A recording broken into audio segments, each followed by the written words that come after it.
Hello friends, आप लोग इस स्टोरी को ज्यादा से ज्यादा हाइप दो ताकि स्टोरी ट्रेडिंग लिस्ट में आ सके, नहीं तो मजबूरन मुझे यह स्टोरी बंद करना पड़ेगा। इसलिए हाइप दे देना ताकि स्टोरी आगे कंटिन्यू रह सके। चैप्टर 1। रात के समय एक पुरानी हवेली जो कि जंगलों के बीच में बना था और उसके आसपास कोई भी इंसान नहीं दिख रहा है। ऐसा लग रहा था ये हवेली सिर्फ भूतों का ठिकाना है। इस हवेली की हालत भी कुछ ठीक नहीं थी। हवेली की पुरानी दीवारों से चुना झड़ रहा था और धूल मिट्टी की एक मोटी लेयर उसकी दीवारों पर जमी हुई थी, जिसे देखकर साफ पता चल रहा था कि वो हवेली सालों से बंद है। उसमें कोई नहीं रहता है। तभी उस हवेली के अंदर से किसी की दिल दहला देने वाली चीख दीवारों को चीरते हुए उस सुनसान जगह गूंज उठी। वो चीख इतनी भयानक थी जिसे सुनकर एक पल के लिए किसी की भी रूह कांप जाए। हवेली के अंदर हॉल में सारा सामान इधर उधर बिखरा पड़ा था और फर्श पर कई जगह खून के धब्बे गिरे पड़े थे। वहीं सीढ़ियों के पास एक लड़की अधमरी हालत में पड़ी थी। उसके सर से खून रिसरिसते हुए फर्श पर गिर रहा था, जिस वजह से खून की पतली सी परत फर्श पर बह रही थी। उस लड़की के शरीर पर जगह जगह चोटों के निशान थे, जो कई ताजा थे और कई पुराने, लेकिन इन सब के बावजूद भी उसका चेहरा बेहद खूबसूरत था। उसकी लोअर बॉडी से बहतानशा खून बह रहा था। तभी उसके कानों में किसी की आवाज पड़ी, चू चू मेरी प्यारी बहना, तुझे इस कंडीशन में देखकर सच में मेरा दिल दर्द से फट रहा है। मैं ऐसा कुछ करना नहीं चाहती थी, लेकिन तुमने मुझे मजबूर किया। यू नो व्हाट, तुझे वापस रायचंद फैमिली में लौटना ही नहीं चाहिए था। अगर तू वापस नहीं आती तो आज तेरी ये हालत नहीं होती। बेचारी क्या से क्या हो गई। इस आवाज को सुनकर फर्श पर पड़ी लड़की, जिसकी एज 19 या 20 साल होगी, उसने हल्की सी आंखें खोलकर अपने सामने देखा, जहां एक लड़की जिसकी हाइट 5 फुट 3 इंच थी। शॉर्ट ड्रेस पहने वो बड़ी स्टाइल के साथ चेहरे पर जहरीली मुस्कान लिए अपने सामने पड़ी सौतेली बहन को देख रही थी। कहने को फर्श पर पड़ी लड़की रायचंद फैमिली की बड़ी बेटी थी, लेकिन सिर्फ दुनिया की नजर में, जबकि असल में रायचंद फैमिली में उसके दादा दादी के अलावा कोई पसंद नहीं करता था। अमीका एक सिंपल सी मासूम लड़की थी जिसे सिर्फ अपनों का प्यार चाहिए था, लेकिन इस अपनेपन की ख्वाहिश रखना ही आज उसकी जिंदगी की सबसे बड़ी गलती बन गया। अमीका आंखों में दर्द और चेहरे पर तकलीफ लिए अपनी छोटी बहन को देख रही थी। वो रुंधे गले से बोली, रूपाली तुम क्यों कर रही हो ये सब? तुम्हारे पास ऑलरेडी सब कुछ तो है, फिर मुझे मारकर तुम्हें क्या मिलेगा? मॉम, डैड, भाई, चाचा, चाची सब तो तुम्हें प्यार करते हैं, फिर क्या चाहिए तुम्हें? ये सुनकर रूपाली ने गुस्से में कहा, हाँ वो सब कुछ मेरा था, लेकिन तुम्हारे आने के बाद मेरा सब कुछ बढ़ गया। तुम्हारी ये खूबसूरती जो हमेशा मुझे तुम्हारे सामने फीका दिखाती है। तुम्हारा बड़ा होने का हक जो पूरी दुनिया के सामने मुझे ऊपर नहीं उठने दे रहा है। बेशक घर में कोई भी तुम्हें पसंद नहीं करता है, लेकिन तुम्हारे वो बुढ़ा दादा और दादी के होते हुए तुम्हारे हिस्से की प्रॉपर्टी मेरे नाम नहीं हो सकती है। और सबसे बड़ी चीज, तुम्हारी वो फार्मा कंपनी जिसे रणविजय रायचंद ने तुम्हारे नाम कर दिया है, उस पर सिर्फ मेरा हक था। लेकिन कोई बात नहीं, तुम्हारे मरने के बाद तुम्हारी वो कंपनी मेरे नाम हो जाएगी। और वैसे भी तुम पैसों का क्या करोगी? तुम्हारे पैसों पर तो वैसे भी मैं ही ऐश करती हूँ, और तुम्हारे मरने के बाद भी सब कुछ मेरा ही होने वाला है। बोलकर वो पागलों की तरह हंसने लगी। उसकी बातें सुनकर अमीका की आंखों से आंसू गिरने लगे। वो कितनी बेवकूफ थी जिसने रूपाली जैसी मतलबी लड़की को अपनी बहन से भी बढ़कर माना, उसके नाम पर अपनी हर एक चीज कर दी। अमीका टैलेंट बिजनेस माइंडेड लड़की थी। रणविजय रायचंद ने अमीका के नाम अपनी एक कंपनी की थी, जिसे अमीका ने कुछ ही महीनों में सफलता की ऊंचाइयों पर पहुंचा दिया। उसकी तरक्की देखकर जहां हर कोई हैरान था, वहीं रूपाली और उसकी मॉम कसक रायचंद के दिलों में उसके लिए नफरत और भी ज्यादा बढ़ गई। अमीका की मॉम जब वो 4 साल की थी तभी गुजर गई थी, और उसकी वजह थे अमीका के डैड। लेकिन फिर भी अमीका हमेशा फैमिली का प्यार पाना चाहती थी। उसे लगता था कि एक ना एक दिन सब उसे एक्सेप्ट कर ही लेंगे, और रूपाली की तरह ही उसके मॉम, डैड, भाई और अंकल आंटी सब उससे प्यार करेंगी। लेकिन उसे नहीं पता था कि उसके ये प्यार पाने की इच्छा उसकी मौत की वजह बन जाएगी। अमीका की 18 साल की एज में ही शादी हो चुकी थी, और वो भी एशिया के नंबर 1 बिजनेसमैन प्रेमम ग्रोवर के साथ। अमीका प्रेमम को पहली ही नजर में पसंद आ गई थी और वो उससे शादी करना चाहता था, लेकिन रायचंद फैमिली प्रेमम की शादी रूपाली से करवानी चाहती थी। लेकिन प्रेमम के सामने किसी की नहीं चलती थी, इसलिए रायचंद फैमिली के पास अमीका की शादी प्रेमम से करने के अलावा और कोई ऑप्शन नहीं था। इसी वजह से रूपाली और कसक की नफरत अमीका के लिए और भी ज्यादा बढ़ गई थी। अमीका भी प्रेमम के साथ खुश थी, लेकिन उसकी ये खुशी ज्यादा नहीं टिक पाई। प्रेमम ने उसका बाहर जाना बंद कर दिया था। अमीका इसमें भी खुश थी। उसे लगता था कि प्रेमम उससे प्यार करता है और वो उसके लिए बहुत ज्यादा पजेसिव है, इसलिए उसे घर से बाहर नहीं जाने देता है। धीरे धीरे समय बीतता गया और अब प्रेमम बहुत कम घर आता है, और घर आता भी था तो सिर्फ अपनी बॉडी नीड्स को पूरा करने के लिए। वो अमीका के साथ फिजिकल होता था और उसके बाद वापस चला जाता था। एक दिन अमीका को पता चला कि वो प्रेग्नेंट है, और ये न्यूज सुनकर वो बहुत ज्यादा खुश हो गई। वो अपनी प्रेगनेंसी की न्यूज जल्द से जल्द प्रेमम को सुनाना चाहती थी। उसने प्रेमम को कॉल किए थे, लेकिन उसने एक बार भी अमीका का कॉल पिक नहीं किया। वो घर पर रहकर ही प्रेमम के आने का वेट करती थी, और इसी बीच अमीका को एक दिन रायचंद फैमिली से कॉल आया कि रणविजय जी की तबीयत खराब है और वो उससे मिलना चाहते हैं। ये न्यूज सुनकर अमिका रणविजय से मिलने रायचंद मेंशन चली गई और वही रूपाली को अमिका की प्रेगनेंसी की बात पता चली, जिसे सुनकर वो गुस्से से पागल हो गई और इसी पागलपन के चलते उसने अमिका को पिछले 10 दिनों से इस हवेली में कैद करके रखा हुआ था। रूपाली ने इन 10 दिनों में अमिका को इतना टॉर्चर किया था कि उसका मिसकैरेज हो गया। अमिका अब पूरी तरह से टूट गई थी। रूपाली चलते हुए अमिका के पास आई और उसके पेट पर जोर से लात मारते हुए बोली, यू नो व्हाट प्यारी दीदी, तुम्हारे आने से पहले मैं पूरी दुनिया के सामने रायचंद फैमिली की शहजादी थी, लेकिन तुम्हारे आने के बाद मेरा रुतबा कम हो गया। तुमने मुझसे मेरा प्रेमम छीन लिया और ये बच्चा तुम्हारे पेट में नहीं मेरे पेट में होना चाहिए था, लेकिन कोई बात नहीं, अब तुम्हारे साथ तुम्हारे ये बच्चा भी मरेगा और इसके बाद प्रेमम हमेशा के लिए मेरा हो जाएगा। वैसे भी वो तुम्हें पसंद नहीं करता है, उसे सिर्फ तुम्हारे इस बदन से प्यार था, इसलिए ही तो देखो पिछले 10 दिनों से तुम गायब हो, फिर भी उसने तुम्हें ढूंढने की कोशिश नहीं की। बोलकर वो फिर से हंसने लगी। वही अमिका दर्द में तड़प रही थी। उसे अपने पेट में असहनीय दर्द हो रहा था। इस वक्त उसे खुद पर ही गुस्सा आ रहा था कि उसने एक ऐसे इंसान से प्यार किया जिसे उसकी जरा सी भी परवाह नहीं है। अब अमिका की आंखों में गुस्सा और बेदर्दी रह गई थी। उसने ऐसे लोगों को अपना माना जो कभी अपने थे ही नहीं। चैप्टर 2। मुंबई, सुबह 9 बजे। निमिस हॉस्पिटल, मुंबई। वीआईपी वार्ड में एक खूबसूरत सी लड़की जिसकी एज 12 साल के आसपास होगी, वो बेड पर बेजान सी लेटी थी। उसके सिल्की लंबे बाल पिलो पर बिखरे हुए थे। मुंह पर ऑक्सीजन मास्क लगा था और आंखें बंद थी। विंडो से आती सुबह की सुनहरी धूप में उसका गोरा चेहरा सोने की तरह चमक रहा था। तभी अचानक उसकी आंखों की घनी पलकें फड़फड़ाने लगी और माथे पर पसीने की बूंदें उभर आई। उसे देखकर लग रहा था कि वो गहरी नींद में कोई बुरा सपना देख रही है। वो जगना चाहती है लेकिन वो होश में नहीं आ पा रही थी। कुछ देर के स्ट्रगल के बाद उसने झटके से अपनी आंखें खोली और तुरंत उठकर बैठ गई। झटके से बैठने की वजह से उसके हाथ में लगी ड्रिप निकलकर नीचे गिर गई और अब वहां से हल्का खून रिसने लगा था। लेकिन वो इस वक्त अपने दर्द को महसूस करने की हालत में थी। वो अपने सीने पर हाथ रखे गहरी गहरी सांसें ले रही थी। लेकिन तभी अचानक उसकी नजरें रूम पर पड़ी। खुद को किसी अनजान जगह देखकर वो एक पल के लिए कांप गई। लेकिन तभी अचानक उसकी नजरें वॉल पर लगे कैलेंडर पर पड़ी जिसमें 14 जून 2017 की डेट शो रही थी, जिसे देखकर वो एकदम से हैरान रह गई। वो धीमी सी आवाज में बोली, ये सब क्या है? ये डेट इतनी पीछे की क्यों शो कर रही है? और मैं जिंदा हूँ? नहीं नहीं, ये कैसे हो सकता है? मुझे तो रूपाली ने मार दिया था, फिर जिंदा कैसे हो सकती हूँ? खुद से ये कहते हुए अचानक ही उसका सर बहुत तेजी से दर्द होने लगा और धीरे धीरे उसके पिछले जन्म की हर एक चीजें याद आने लगी, जिसे याद कर उसकी आंखों में पानी भर आया और चेहरे पर दर्द, तकलीफ के साथ नफरत की लकीरें उभर आई। उसका हाथ अपने आप ही अपने पेट पर चला गया। कुछ पल बाद अमिका ने वापस से अपनी आंखें खोली और अविश्वास से बोली, क्या मैं जिंदा हूँ? क्या भगवान ने मुझे दूसरा मौका दिया है अपने साथ हुई नाइंसाफी का बदला लेने के लिए? खुद से ये कहते हुए उसकी आंखों में अलग ही चमक नजर आने लगी।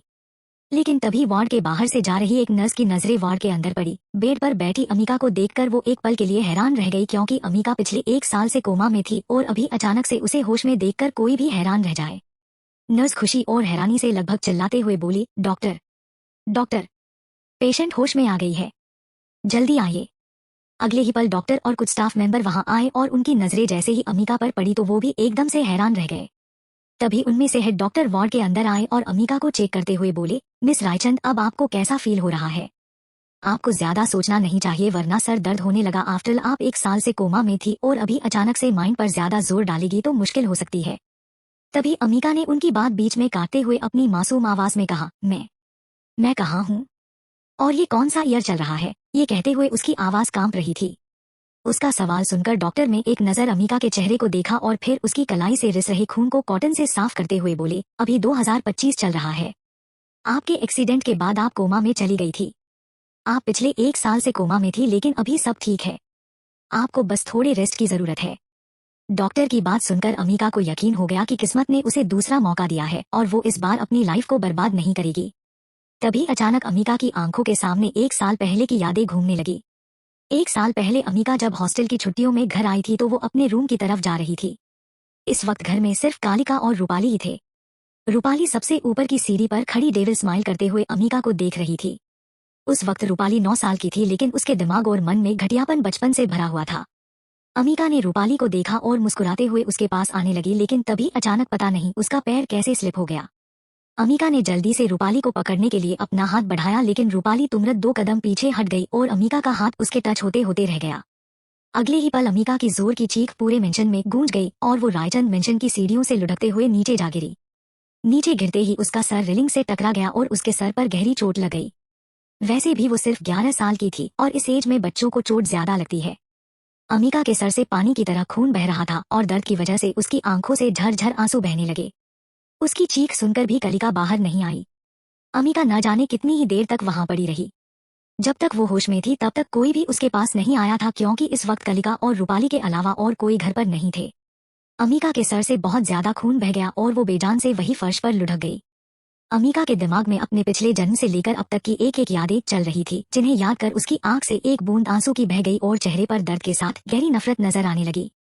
लेकिन तभी अचानक वार्ड का डोर खुला और किसी की बुरी लेकिन रौबदार आवाज सबके कानों में पड़ी। क्या हमारी बच्ची को होश आ गया है? हमारी अभी ठीक है। डॉक्टर, तुमने हमारी बच्ची के होश में आने के बाद भी हमें इन्फॉर्म क्यों नहीं किया? कहते हुए एक उम्र दराज कपल अमिका के पास आ गए। इस आवाज को सुनकर अमिका ने धीरे से अपनी आंखें खोली और उसकी नजरें सीधा अपने सामने खड़े दो लोगों पर पड़ी, जो एक औरत थी और दूसरा आदमी। उस औरत की एज 60 के आसपास थी, लेकिन इस उम्र में भी उनके चेहरे पर नूर बरकरार था। रेड कलर की साड़ी, मांग में सिंदूर, गले में बड़ा सा मंगलसूत्र और चेहरे पर दुनिया भर का प्यार और फिक्र लिए वो अमिका को देख रही थी। ये औरत अमिका की दादी देविका रायचंद थी, जो अपनी बड़ी पोती से अपनी जान से भी ज्यादा प्यार करती है। उनके पास खड़े उनके पति, जिनकी एज 70 साल है, लेकिन इस उम्र पर आने के बाद भी उनके चेहरे का रूप जवानी की तरह ही है। ये जितने बाहर से खड़ूस दिखते हैं, उससे कहीं ज्यादा अमिका के लिए सॉफ्ट है। अमिका को होश में देखकर रणविजय जी और देविका जी की आंखों में पानी भर आया था। रणविजय जी ने अमिका को अपने सीने से लगा लिया और उसके बालों को सहलाते हुए रुंधे गले से बोले, मेरा बच्चा ठीक हो गया, मेरी अवी को होश आ गया। ये कहते हुए उनकी आंख से एक कतरा आंसू का अमिका के बालों पर गिर गया। अमिका ने धीरे से अपनी आंखें बंद कर ली। पिछले जन्म में अपने दादू को खोने के बाद अब उनके सीने से लगकर उसे अलग ही सुकून मिल रहा था। आज के लिए बस इतना ही, मिलते हैं नेक्स्ट पार्ट में। चैप्टर 3 और 4। अमिका रणविजय जी से अलग हुई और मुस्कुराते हुए बोली, दादू आप रो रहे हैं? सीरियसली? रणविजय रायचंद, जिसका खौफ पूरे बिजनेस वर्ल्ड में रहता है, वो आज एक मनहूस लड़की के लिए रो रही है। कहते हुए वो हल्का सा हंस दी। वही उसके मुंह से खुद के लिए मनहूस सुनकर रणविजय जी ने कस के अपनी आंखें बंद कर ली। उनके चेहरे पर रिग्रेट और पछतावा नजर आने लगा था। देविका जी ने धीरे उनके कंधे पर अपना हाथ रखा, जिसका एहसास होते ही रणविजय जी ने अपनी आंखें खोली। उनकी आंखें सुर्ख लाल हो रखी थी और उनमें नमी भर आई थी। उन्होंने नजरें घुमा देविका जी को देखा, जो अपनी आंसू भरी आंखों से उन्हें ही देख रही थी। उन्होंने अपनी आंखें बंद कर उन्हें शांत रहने का इशारा किया। रणविजय जी ने धीरे से अपना सिर हिला दिया और अपने आंसू साफ करते हुए बोले, हमें माफ कर दो हमारी बच्ची। तुम्हारे साथ जो कुछ हो रहा है उसके पीछे की वजह कहीं ना कहीं हम ही है। हमारी ही गलती है जो हमने तुम्हारी मॉम की शादी एक ऐसे इंसान से करा दी जिसके लिए संस्कार नहीं बल्कि पैसा, पावर और स्टैंडर्ड मायने रखता है। हमारी गलती की वजह से आज तुम्हारी मॉम इस दुनिया में नहीं है और तुम्हारे साथ इतना बुरा बिहेव होता है। अगर हम तुम्हें तुम्हारे नाना के घर से रायचंद मेंशन नहीं लेकर आते तो शायद आज तुम्हारी ये हालत नहीं हुई होती। हमें माफ कर दो हमारी बच्ची, हम तुम्हारे गुनहगार हैं। तुम जो सजा हमें देना चाहो दे सकती हो। ये सब कहते हुए उन्होंने अपने हाथ जोड़ लिए और फफक कर रो पड़े। उन्हें इस तरह रोता देखकर देविका जी भी रो पड़ी। उन्होंने अपने साड़ी के पल्लू को हाथ में पकड़ा और उसे मुंह से लगाकर दबी हुई आवाज में सिसकने लगी। उन दोनों को इस तरह रोता देखकर अमिका की भी आंखों में पानी आ गया। वो झट से रणविजय जी के गले लग गई और रोते हुए बोली, दादू प्लीज आप इस तरह रोइए मत। जो कुछ हुआ उसमें आपकी कोई गलती नहीं है, इनफैक्ट मेरी गलती है जो मैंने ऐसी फैमिली से प्यार की उम्मीद की जो मेरे लायक है ही नहीं। अब अमिका को कोई नहीं चाहिए। मेरे लिए आप दोनों ही मेरी दुनिया है और मेरी पूरी फैमिली भी। अगर आप ऐसे रोएंगे तो मैं स्ट्रांग कैसे बनूंगी? क्या आप नहीं चाहते आपकी पोती दुनिया की सबसे स्ट्रांग और पावरफुल गर्ल बने? पूछते हुए वो हल्का सा उनसे दूर हुई और आंसू भरी आंखों से रणविजय और देविका जी के चेहरे को देखने लगी। रणविजय जी ने रोते हुए अमिका के चेहरे को अपनी हथेलियों में भर लिया और उसके माथे पर प्यार से किस करके बोले, हम तो चाहते हैं हमारी पोती बिल्कुल हमारी तरह ही बने, जिसे किसी से कोई फर्क ना पड़े। हम तुम्हें सक्सेस के उस मुकाम पर देखना चाहते हैं जहां हम अपना सीना गर्व से चौड़ा करके कह सके कि वो हमारी पोती अमिका रायचंद है। ये कहते हुए उनकी आंखों में पानी भर आया। ये सुनकर अमिका रणविजय जी से अलग हुई और उनके गालों पर ठहरी आंसुओं की बूंदों को अपने हाथ से पोंछते हुए बोली, दादू आप जैसा चाहते हैं मैं वैसी ही बनूंगी। अब से मेरा पूरा फोकस मेरे कैरियर पर रहेगी और अब मैं उस घटिया फैमिली के लिए अपनी लाइफ बर्बाद नहीं करूंगी। ये सुनकर रणविजय जी और देविका जी एक पल के लिए हैरान रह गए, क्योंकि अमिका हमेशा रायचंद फैमिली के लोगों के पीछे घूमती रहती थी। उनकी अटेंशन पाने की कोशिश करती थी लेकिन कोई भी उस पर ध्यान नहीं देता था, लेकिन फिर भी अमिका ने अपनी कोशिश करना नहीं छोड़ा था। रणविजय जी गौर से अमिका का चेहरा देख रहे थे। वो कुछ बदली हुई सी लग रही थी। तभी अम्मिका जी ने रणविजय जी की तरफ देखा और उनका हाथ पकड़ते हुए बोली, दादू मेरा selection university of California San Diego, United States of America में हो गया है, आयुर्वेदिक मेडिसिन और होलिस्टिक हीलिंग के स्पेशल प्रोग्राम के लिए, वो भी स्कॉलरशिप के साथ। ये सुनकर रणविजय जी और देविका जी दोनों हैरानी और खुशी से उसकी ओर देखने लगे। तभी अम्मिका आगे बोली, बट मुझे आज ही यूनाइटेड स्टेट्स ऑफ अमेरिका के लिए निकलना पड़ेगा क्योंकि ऑलरेडी मैंने अपना 1 साल बर्बाद कर दिया है। अब अगर और लेट हुई तो शायद फिर मुझे एडमिशन नहीं मिलेगा। उसकी बात सुनकर रणविजय जी और देविका जी के चेहरे पर उदासी छा गई। उनकी पोती उनसे दूर चली जाएगी और फिर पता नहीं कब लौट कर आएंगी, लेकिन वो दोनों अम्मिका के लिए खुश भी थे कि उसने इतनी छोटी सी उम्र में अपने टैलेंट के बेस पर यूनाइटेड स्टेट्स ऑफ अमेरिका की सबसे बड़ी यूनिवर्सिटी में सिलेक्शन ले लिया है। रणविजय जी धीमी सी आवाज में बोले, ओके बेटा, हम तुम्हारी यूनाइटेड स्टेट्स ऑफ अमेरिका की टिकट करवा देते हैं जिससे तुम आराम से जा सको और तुम्हें कोई प्रॉब्लम ना हो।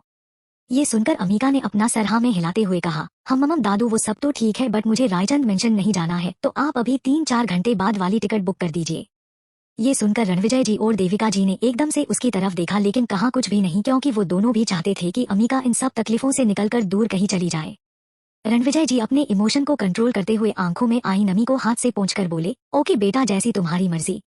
हम तुम्हारी जरूरत का सारा सामान पैक करवाते हैं और तुम्हारे यहाँ से जाने से पहले हम तुम्हें कुछ देना चाहते हैं। पता नहीं जब तुम वापस लौट कर आओगी तब इन बूढ़ी हड्डियों में जान बचेगी भी या नहीं। ये कहते हुए एक बार फिर उनकी आंख से एक बूंद आंसू की भर गालों पर लुढ़क आई। आज के लिए बस इतना ही, मिलते हैं नेक्स्ट पार्ट में। चैप्टर 5। अम्मिका चुपचाप रणविजय जी को देख रही थी। उनकी लास्ट लाइन सुनकर वो थोड़े गुस्से से बोली, दादू प्लीज ऐसी बातें करना बंद कीजिए। मेरे वापस आने तक आपको कुछ नहीं होगा, और किसने कहा आपसे कि आप बूढ़े हो गए हो? आप तो अभी मेरे हैंडसम चैंप हो जिनके आगे आजकल के एडल्ट्स का भी कोई मुकाबला नहीं। ये बोलते हुए वो एक बार फिर रणविजय जी के सीने से लग गई। उन्हें ऐसे देखकर दादी जी की आंखों में नमी और होंठों पर मुस्कुराहट लिए वो अपनी प्यार भरी नजरों से उन दोनों दादा पोती को देख रही थी। 80 मिलियन। रणविजय जी ने प्यार से अम्मिका के सर पर हाथ फेरते हुए कहा, हाँ हमें सब समझ आ रहा है, और तुम्हारा ये मस्का लगाना भी। चलो अब हम डिस्चार्ज पेपर्स रेडी करवाते हैं और फिर हम सब तुम्हारे नाना के घर चलेंगे। ये सुनते ही अम्मिका तुरंत उनसे दूर हुई और मुस्कुराते हुए अपना सर हाँ में हिला दिया। उसकी ये बच्चों वाली हरकत देखकर रणविजय और दादी जी दोनों के चेहरे पर गहरी स्माइल आ गई। लेकिन तभी अम्मिका कुछ सोचते हुए बोली, लेकिन दादू मैं अभी नानू के घर नहीं जा सकती हूँ। मुझे आज ही यूनिवर्सिटी के लिए निकलना होगा वरना बहुत लेट हो जाएगा। उसकी ये बात सुनकर रणविजय जी और देविका जी ने एक बार एक दूसरे के चेहरे को देखा और फिर धीरे से बोले, ठीक है बेटा, जैसा तुम चाहो। ये बोलकर उन दोनों ने अपनी प्यार भरी नजरों से कुछ पल अम्मिका को देखा और फिर वार्ड से बाहर चले गए। उनके बाहर निकलते ही अम्मिका के फेस एक्सप्रेशन एकदम से बदल गए। उसके चेहरे पर अब तक जो मासूमियत थी वो कहीं खो सी गई। अम्मिका ने अपने साइड में रखी टेबल के ऊपर से अपना फोन उठाया और उसकी स्क्रीन की तरफ देखने लगी जिस पर रायचंद फैमिली की ग्रुप फोटो शो हो रही थी। उस फोटो में अम्मिका के अलावा सब थे।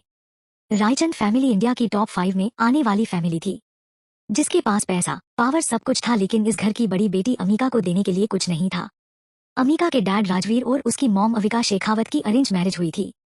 रणविजय जी को अविका जी पहली ही नजर में पसंद आ गई थी। उनकी सादगी उन्हें भा गई थी, इसलिए उन्होंने अपने बेटे राजवीर की शादी उनसे करवा दी और यही उनकी सबसे बड़ी गलती थी। राजवीर जी को मॉडर्न लड़कियां पसंद थी और अविका जी वैसी लड़की नहीं थी जैसी उन्हें चाहिए थी, इसलिए वो सिर्फ उनसे अपनी फिजिकल नीड्स पूरी करते थे और इसके बाद में उन्हें किसी बेकार चीज की तरह ट्रीट करते थे। इसी बीच अविका जी प्रेग्नेंट हो गई और 9 महीने बाद उन्होंने एक प्यारी सी बेटी को जन्म दिया जिसका नाम अम्मिका रखा, लेकिन राजवीर जी को नहीं अम्मिका से कोई मतलब था और नहीं अविका जी से। वो एक दिन घर आए और अविका जी को डाइवोर्स पेपर्स पर साइन करने को कहा। उनकी बात सुनकर अविका जी एकदम से हैरान रह गई। चाहे राजवीर जी ने उनसे कभी प्यार नहीं किया था, लेकिन वो राजवीर जी से प्यार करती थी, उन्हें अपना भगवान मानती थी। अविका जी ने डाइवोर्स पेपर्स पर साइन करने को साफ मना कर दिया। उनकी इस बात से गुस्सा होकर राजवीर जी ने उन्हें खूब मारा और अधमरी हालत में उन्हें वैसे ही छोड़कर चले गए। 2 साल की अम्मिका ये सब अपनी आंसू भरी आंखों से देख रही थी। वो उस वक्त इतनी छोटी थी कि वो कुछ नहीं कर सकती थी अपनी मम्मा के लिए। इसी बीच रणविजय ने राजवीर जी को खूब समझाने की कोशिश की, लेकिन राजवीर हमेशा बोलते थे कि अगर उन्होंने अब उनके साथ कोई भी जबरदस्ती की तो वो सुसाइड कर लेंगे, इसलिए इस डर से फिर रणविजय जी भी कुछ ना करे सके। धीरे धीरे समय बीतता गया और एक दिन अविका जी को पता चला कि राजवीर जी का अफेयर उनके ऑफिस सेक्रेटरी कसब के साथ चल रहा है और उनकी एक बेटी भी है जिसे उन्होंने आज तक दुनिया की नजरों से छुपा कर रखा हुआ है। इस बात को अविका जी बर्दाश्त नहीं कर पाई और उनकी हार्ट अटैक से मौत हो गई। उस वक्त अम्मिका 4 साल की थी। उनकी मौत से रणविजय जी एकदम टूट चुके थे। अम्मिका के नाना वीर प्रताप शेखावत ने उन्हें अपनी बेटी की मौत का जिम्मेदार ठहराया। ये बता रणविजय जी के दिल पर लग गई और वो 1 साल तक डिप्रेशन में चले गए। मेडिसिन और अच्छे इलाज की वजह से वो रिकवर हो पाए थे। रणविजय जी ठीक होते ही अमिका को अपने साथ रायचंद मेंशन ले आए थे, पर उसके फैमिली में उसके दादा दादी के अलावा कोई भी अमिका को पसंद नहीं करता था। सब जैसे उसे नफरत करते थे, उसकी खुद का बाप भी उसे पसंद नहीं करता था। उसे सिर्फ अपनी दूसरी बीवी की बच्चों से मतलब था। अमिका को तो जैसे कोई देखना भी पसंद नहीं करता था। पूरी रायचंद फैमिली को अमिका से थोड़ा भी प्यार नहीं था। जब अमिका सिर्फ 5 साल की थी, उस पर अपनी सौतेली बहन को मारने की कोशिश करने की सजा दी गई। किसी ने भी सच जानने की कोशिश नहीं किया और 5 साल की उम्र में ही उसे चाइल्ड हॉस्टल में छोड़ दिया। उसके घरवाले उसे देखने तक नहीं आते थे। उसकी सौतली माँ और सगा बाप अपने बच्चों के साथ खुश थे। अपनी पिछली जिंदगी के बारे में याद कर अमिका के चेहरे पर बेशुमार नफरत नजर आने लगी। उसकी आंखें धीरे धीरे लाल होने लगी। वो अजीब तरह से अपने फोन की स्क्रीन पर शो हो रही पिक पर हाथ फेरते हुए बोली, बहुत जल्द तुम सबका हिसाब होगा। पिछली जिंदगी में तुम सबकी वजह से मैंने अपनी जान और अपना बच्चा खोया था, लेकिन इस बार तुम सब अपना हर एक रिश्ता खोगे। बहुत प्यार है ना तुम सब में, बहुत जल्द वो प्यार रेत के कणों की तरह बिखर कर हल्के से हवा के झोंके में उड़ जाएगा। वो अजीब तरह से अपने फोन की स्क्रीन पर शो हो रही पिक पर हाथ फेरते हुए बोली, बहुत जल्द तुम सबका हिसाब होगा।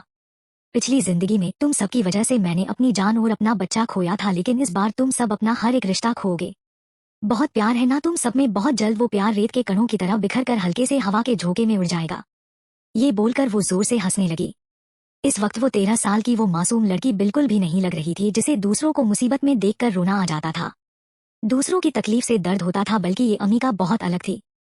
आज के लिए बस इतना ही, मिलते हैं नेक्स्ट पार्ट में। चैप्टर 6।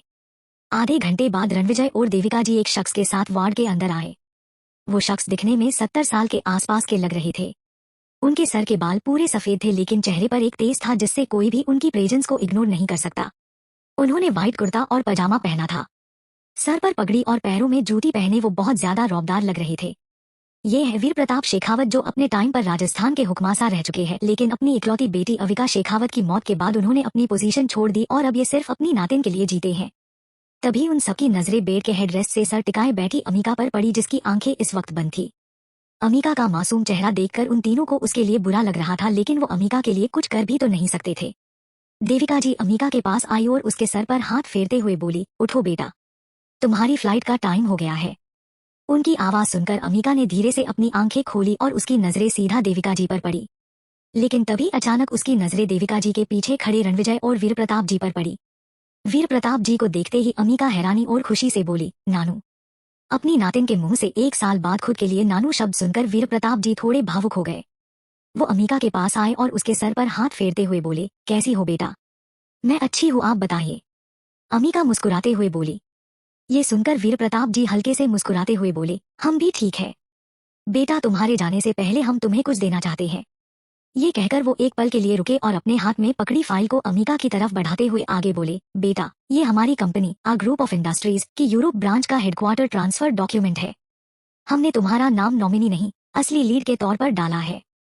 अब तुम्हें किसी के भी सहारे की जरूरत नहीं है। तुम बाहर रहकर भी अपने खुद के पैरों पर खड़ी हो सकती हो।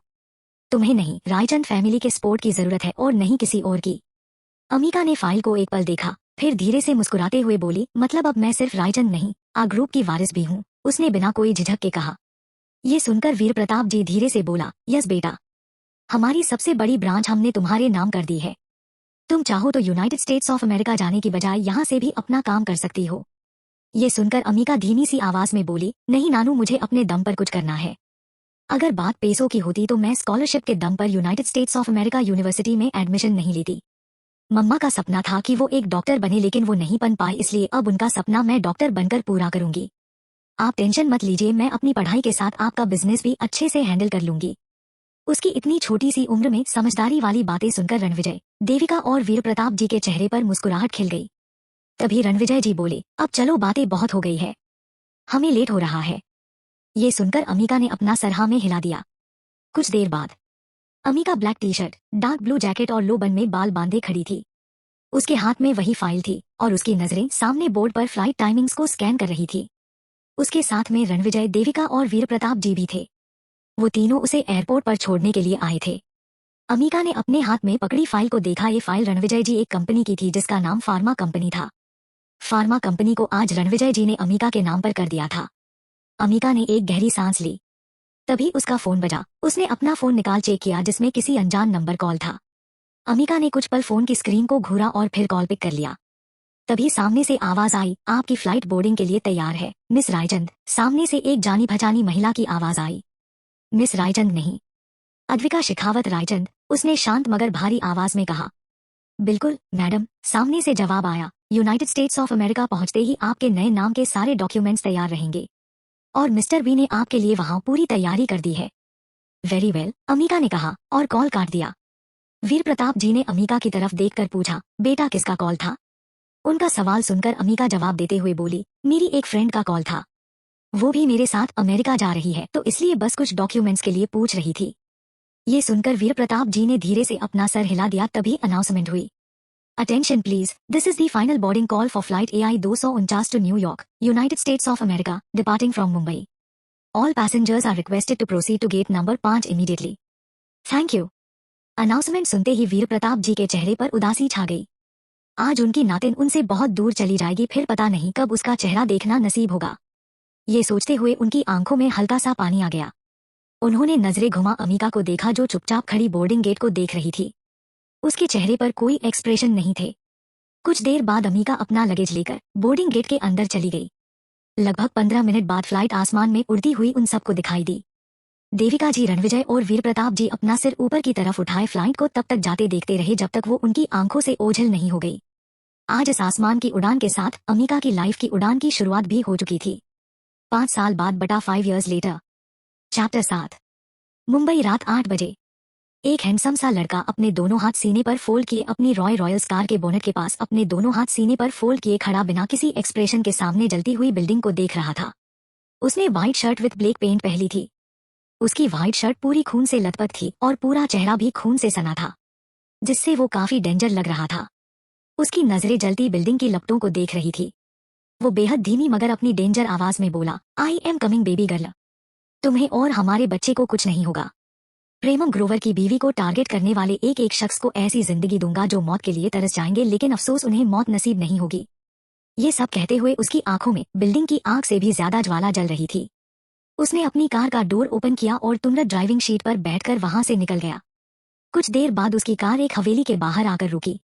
वो तुरंत कार से बाहर आया और अपने कदम हवेली के अंदर की तरफ बढ़ा दिए, लेकिन ठीक उसी वक्त हवेली के अंदर एक तेज धमाका हुआ और सब कुछ आग की लपटों में जलने लगा। प्रेमम को एकदम से पीछे की तरफ धक्का लगा। वो संभल नहीं पाया और जमीन पर पेट के बल गिर गया। उसने सर घुमा, उस जलती हवेली को देखा और अगले ही पल उसकी दिल दहला देने वाली चीख गूंज उठी, अमिका आ। इसी के साथ उसकी आंखों से एक बूंद आंसू की भग गालों पर लुढ़क आई। वो तुरंत उठा और तेजी से हवेली के अंदर की तरफ भागा, लेकिन तभी उसके पीछे आए गार्ड्स ने उसे पकड़ते हुए तेज आवाज में कहा, नहीं सर, आप अंदर नहीं जा सकते हैं। आग बहुत तेज है। अगर आप अंदर गए तो जल जाओगे। Please try to understand. तभी प्रेमम गुस्से से खुद को उनसे छुड़वाते हुए बोला, छोड़ो मुझे। अंदर मेरी बीवी और बच्चा आग में जल रहा है। मुझे उन्हें बचाना है। छोड़ो। कहते हुए वो बुरी तरह छटपटा रहा था, लेकिन 10-12 गार्ड्स ने उसे कस के पकड़ा हुआ था, जिस वजह से वो अंदर नहीं जा पा रहा था। तभी अचानक बेड पर पेट के बल लेटे एक शख्स ने झटके से अपनी आंखें खोली। उसकी आंखें सुर्ख लाल हो रखी थी और माथे पर पसीने की बूंदें चमक रही थी। इस वक्त उसका पूरा शरीर पसीने से भीगा हुआ था। वो तुरंत उठकर बैठ गया और अपना सर पकड़ते हुए बोला, कौन है वो लड़की और ये सपना क्यों मुझे बार बार आकर परेशान कर रहा है? आई स्वेयर, जिस दिन तुम मेरी नजरों के सामने आई मैं तुम्हें अपना बना लूंगा। तुम जितना अभी मुझे परेशान कर रही हो उससे कहीं ज्यादा मैं तुम्हें बेड पर परेशान करूंगा। कहते हुए उसने एक गहरी सांस भरी और उठकर सीधा वॉशरूम में चला गया। वो शख्स वॉशरूम में वॉल पर अपने दोनों हाथ टिकाए शर्टलेस खड़ा था। उसका चेहरा हल्का सा नीचे झुका था और शावर का पानी सर पड़ते हुए नीचे गिर रहा था। उसकी गर्दन पर चिल का टैटू बना था। पानी की बूंदें उसकी मसलूकर चेस्ट से फिसलते हुए बाइसेप्स पर गिर रही थी। समंदर सी नीली गहरी आंखें, जिनका तेज इतना कि कोई भी नॉर्मल इंसान ज्यादा देर तक उसकी आंखों में ना देख सके। ब्राउन लिप्स, एटपेक एब्स, गेहुआ रंग, 6 foot 2 inch height, muscular body जिसे देखकर किसी भी लड़की का उस पर दिल आ जाए। ये है प्रेमम ग्रोवर, ग्रोवर फैमिली का बड़ा बेटा जिसकी एज अभी 26 ईयर्स है। ये बिजनेस की दुनिया से लेकर गैंगस्टर की दुनिया तक राज करता है। वहीं दूसरी तरफ एक बड़ा सा मेंशन जिसके बाहर रायचंद मेंशन नाम लिखा था। मेंशन के लिविंग हॉल में बहुत सारे लोग एक साथ एकदम शांत बैठे थे। उन सबकी नजरें सामने वॉल पर लगे टीवी का स्क्रीन पर टिकी हुई थी, जिसमें आज की ब्रेकिंग न्यूज, मुंबई के सबसे बड़े होटल इन्वेस्टर करण सिसोदिया की बड़ी बेरहमी के साथ किसी ने मर्डर कर दिया। कहा जा रहा है कि ये मर्डर क्वीन ने किया है। यहाँ कुछ एविडेंस मिले हैं जो क्वीन की दहशत को शो कर रही हैं। हाल ही में कर्ण सिसोदिया रायचंद फैमिली के एक बड़े प्रोजेक्ट के इन्वेस्टर थे जिसका काम 1 मंथ पहले ही शुरू हो चुका था और अब अचानक कर्ण सिसोदिया की मौत से उन्हें बहुत बड़े लॉस का सामना करना पड़ेगा। इसी न्यूज के साथ एक कमरा दिखाया जा रहा था जो पूरा खून से लथपथ था और बेड पर एक आदमी की डेड बॉडी पड़ी थी जो व्हाइट कपड़े से कवर थी। पूरी रायचंद फैमिली हैरानी से बैठी इस न्यूज को देख रही थी। क्वीन का नाम सुनते ही उन सबके रोंगटे खड़े हो गए थे। पिछले 2 सालों से क्वीन का नाम बहुत ज्यादा फेमस हो गया था। ये कौन है, कहाँ से आती है, इसके बारे में किसी को कुछ नहीं पता है, लेकिन क्वीन जहाँ भी जाती है वहाँ सब कुछ तबाह करके आती है। क्वीन का नाम ही काफी था लोगों के दिलों में दहशत पैदा करने के लिए।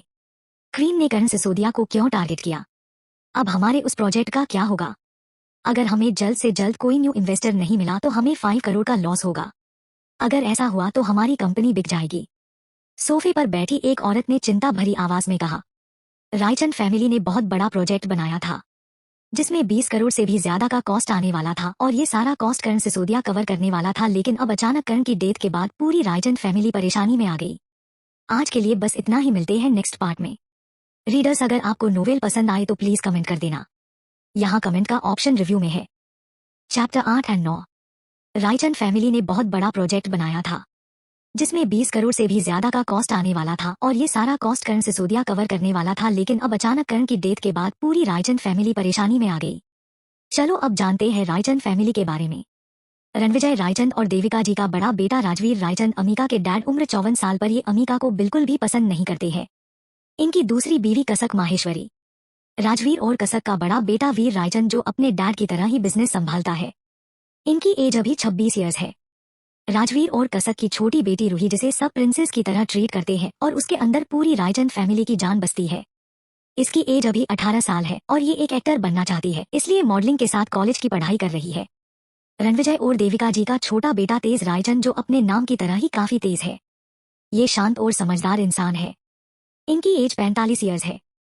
इन्हें अमिका से कोई प्रॉब्लम नहीं थी और नहीं कभी उसके साथ मिसबिहेव किया था, लेकिन इन्हें अमिका से कोई लगाव भी नहीं था। इनकी बीवी मंत्रा सिसोदिया जो कसक के साथ घर के काम में हाथ बंटाती है और इनकी एक बेटी नेहा है जो अभी लंदन में बिजनेस की पढ़ाई कर रही है। नेहा को सिंगिंग में इंटरेस्ट था और वो सिंगर बनना चाहती थी, लेकिन रायचंद फैमिली सिंगिंग को एक बेकार प्रोफेशन मानती है जिसमें कोई कैरियर नहीं है, इसलिए उन्होंने जबरदस्ती नेहा को लंदन पढ़ाई करने के लिए भेज दिया। नेहा 4 साल से लंदन में है। वो इन 4 सालों में कभी रायचंद मेंशन नहीं आई थी। न्यूज को देखकर वीर ने गहरी सांस लेकर कहा, छोड़ो ये कोई बड़ी बात नहीं है, 20 करोड़ हमारे लिए कुछ भी नहीं है। बस प्रॉब्लम यह है कि क्वीन ने उस प्रोजेक्ट को भी रुकवा दिया है जिस प्रोजेक्ट में हमारा होटल मेन हाईवे के पास बनने वाला था, वरना हम दूसरे पार्टनर ढूंढकर उस प्रोजेक्ट को फिर से शुरू कर सकते थे, लेकिन कोई नहीं, एक प्रोजेक्ट रुका है। हमारे पास और भी बहुत सारे प्रोजेक्ट हैं जिन पर हम काम कर सकते हैं। ये सुनकर सबने अपना सर हाँ में हिला दिया। राजवीर जी सबकी तरफ देखकर बोले, हाँ वीर सही कहा रहा है, हमारे लिए ये कोई बड़ी बात नहीं है, इसलिए ज्यादा सोचने की जरूरत नहीं है। तभी देविका जी मुस्कुराते हुए बोली, हाँ वैसे भी हमारे पास तो तुम लोगों के लिए सोचने का वक्त भी नहीं है। आज सालों बाद हमारी पोती घर आ रही है, इसलिए उसके वेलकम के लिए हमें उसकी फेवरेट डिश बनानी है। आप सब बैठो, हम आते हैं। बोलकर वो मुस्कुराते हुए किचन की तरफ जाने लगी। अमिका आज वापस घर आ रही है, ये न्यूज सुनकर रूपाली और कसक दोनों का चेहरा काला पड़ गया। राजवीर जी का भी चेहरा सर्द हो गया। वीर को अमिका के आने या न आने से कोई फर्क नहीं पड़ रहा था, बस उसे थोड़ी रूपाली की फिक्र हो रही थी कि कहीं अमिका वापस आकर रूपाली को फिर से हर्ट ना कर दे। आफ्टर वो उसकी प्रिंसेस और प्यारी बहन थी। वही सिंगल सोफे पर बैठे दादाजी के चेहरे की मुस्कुराहट जाए नहीं जा रही थी। आज वो सुबह 7 बजे से वहीं बैठे टकटकी लगाए दरवाजे की तरफ देख रहे थे। उन्हें इस तरह दरवाजे की तरफ देखता देख सबके दिमाग में एक ही चीज चल रही थी कि आज कौन आने वाला है। जो दादाजी इस तरह एक टक मैन गेट की तरफ देख रहे हैं, लेकिन अब सबको अपने सवालों का जवाब मिल चुका था। कसक खुद के गुस्से को कंट्रोल करके नकली का मुस्कुराते हुए बोली, माँ आप अपनी पोती को बहुत लकी समझती है ना, अब आप खुद ही देख लीजिए, अभी तो उसने घर में कदम भी नहीं रखा है और उससे पहले ही हमारा 20 करोड़ का नुकसान हो गया। ये तो फाइनेंशियल लॉस था, इसलिए हमने बर्दाश्त कर लिया, लेकिन अगर उसने आने के बाद घर के किसी भी मेंबर को हर्ट करने की कोशिश की है, फिर उन्हें चोट पहुंचाने की सोची, तो मैं उसे धक्के मारकर घर से बाहर निकाल दूंगी।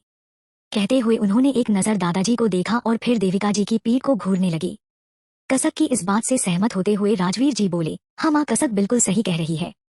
अगर उसने इस बार हमारी प्रिंसेस को कुछ भी किया तो हम उसे इस घर से नहीं बल्कि मुंबई से बाहर फेंक देंगे।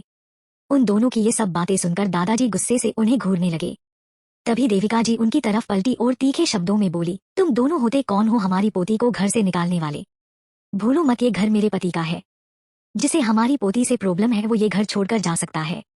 राजवीर कसक तो अमिका की सौतेली माँ है और इस जैसी नागिन तो किसी की सगी नहीं है, फिर मेरी पोती की सगी क्या खाक होगी, लेकिन तुम तो उसके सगे बाप हो, फिर भी उसके बारे में ये सब बोलते हुए जरा सी भी शर्म नहीं आई। एक बेटी प्रिंसेस और दूसरी मनहूस, इतना बड़ा भेदभाव कैसे कर लेते हो? तुम्हारा जैसा बाप होने से अच्छा मेरी बच्ची अनाथ पैदा होती तो हमें ज्यादा खुशी होती। रूपाली 17 साल की हो चुकी है और वो कोई बच्ची नहीं है जो तुम सबने उसे इतना सिर पर चढ़ा रखा है। अगर इतनी ही इसकी फिक्र है तो इसे एक रूम में बंद करके रखो, फिर इसे कोई चोट नहीं पहुंचा सकेगा। कहते हुए वो सबको अपनी तीखी नजरों से घूर रही थी। उनकी इतनी कड़वी बातें सुनकर कसक और राजवीर का चेहरा काला पड़ गया।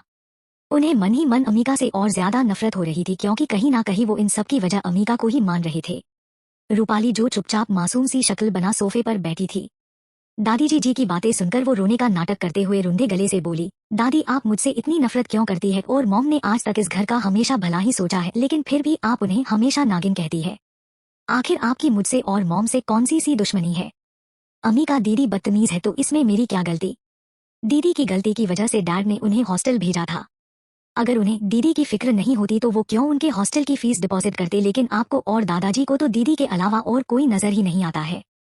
ये सब कहते हुए वो घड़ियाली आंसू बहाने लगी, जिन्हें देखकर राजवीर, कसकवीर, मंत्रा, तेज जी सबको उसके लिए बुरा लग रहा था और साथ ही अमिका पर गुस्सा भी आ रहा था।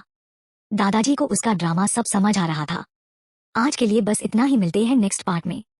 रीडर्स अगर आपको ये नोवेल पसंद आए तो जाते वक्त कमेंट कर जाना।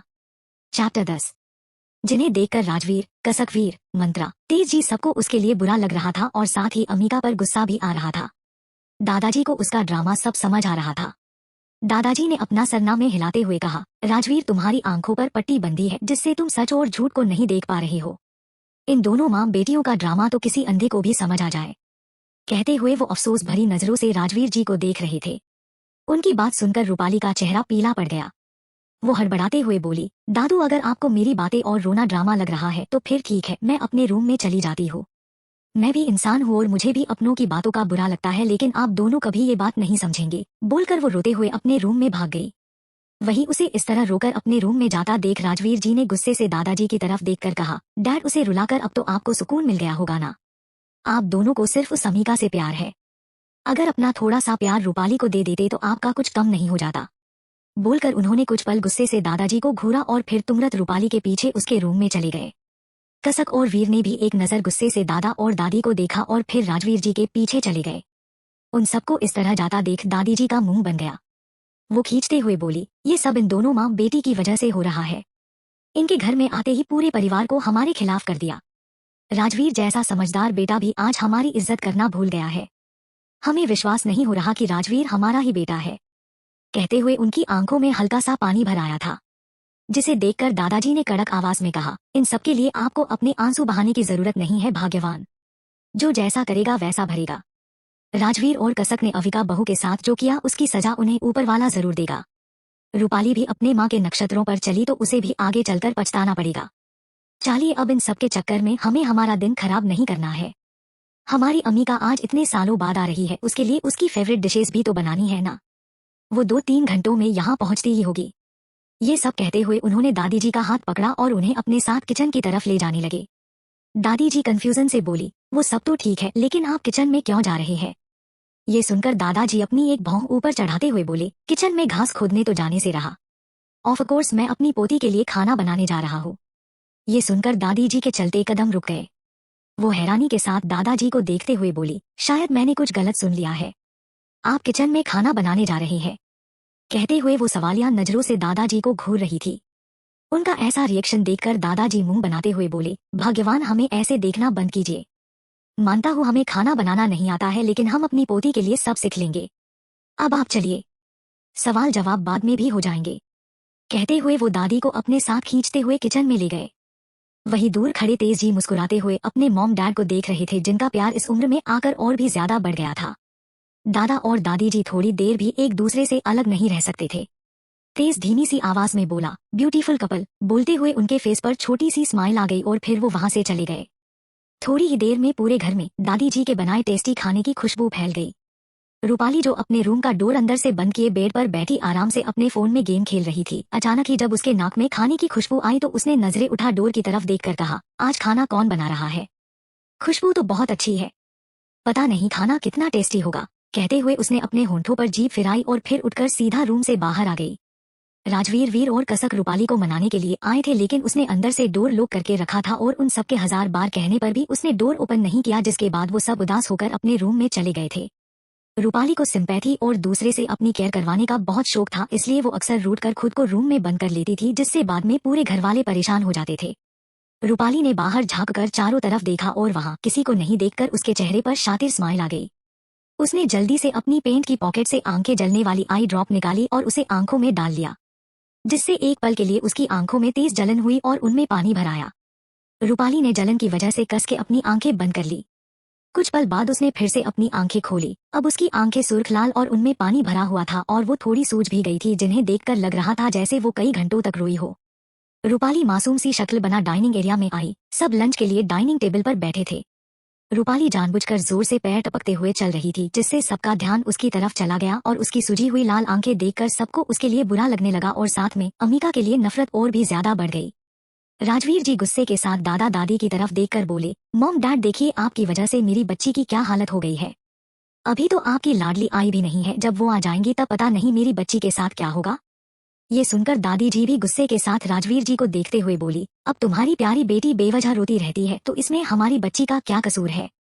अभी तो वो आई भी नहीं है, उससे पहले ही रूपाली का रोने धोने का ड्रामा शुरू हो गया है और तुम सब अकल के अंधे जो इंसान यहाँ मौजूद भी नहीं है उसका जिम्मेदार उसे ठहरा रहे हो। क्या तुम सबको मेरी अम्मिका से डर लग रहा है कि वो आते ही तुम सबको रुलाने वाली है? ये सब कहते हुए दादी अपनी तीखी नजरों से सबको घूर रही थी। दादी जी की लास्ट सुनकर सबके चेहरे काले पड़ गए। अभी कोई कुछ कहता उससे पहले ही बाहर एक कार रुकने की आवाज सबके कानों में पड़ी, जिसे सुनते ही दादाजी और दादी के चेहरे खिल उठे। चैप्टर 11। अभी कोई कुछ कहता उससे पहले ही बाहर एक कार रुकने की आवाज सबके कानों में पड़ी, जिसे सुनते ही दादाजी और दादी के चेहरे खिल उठे।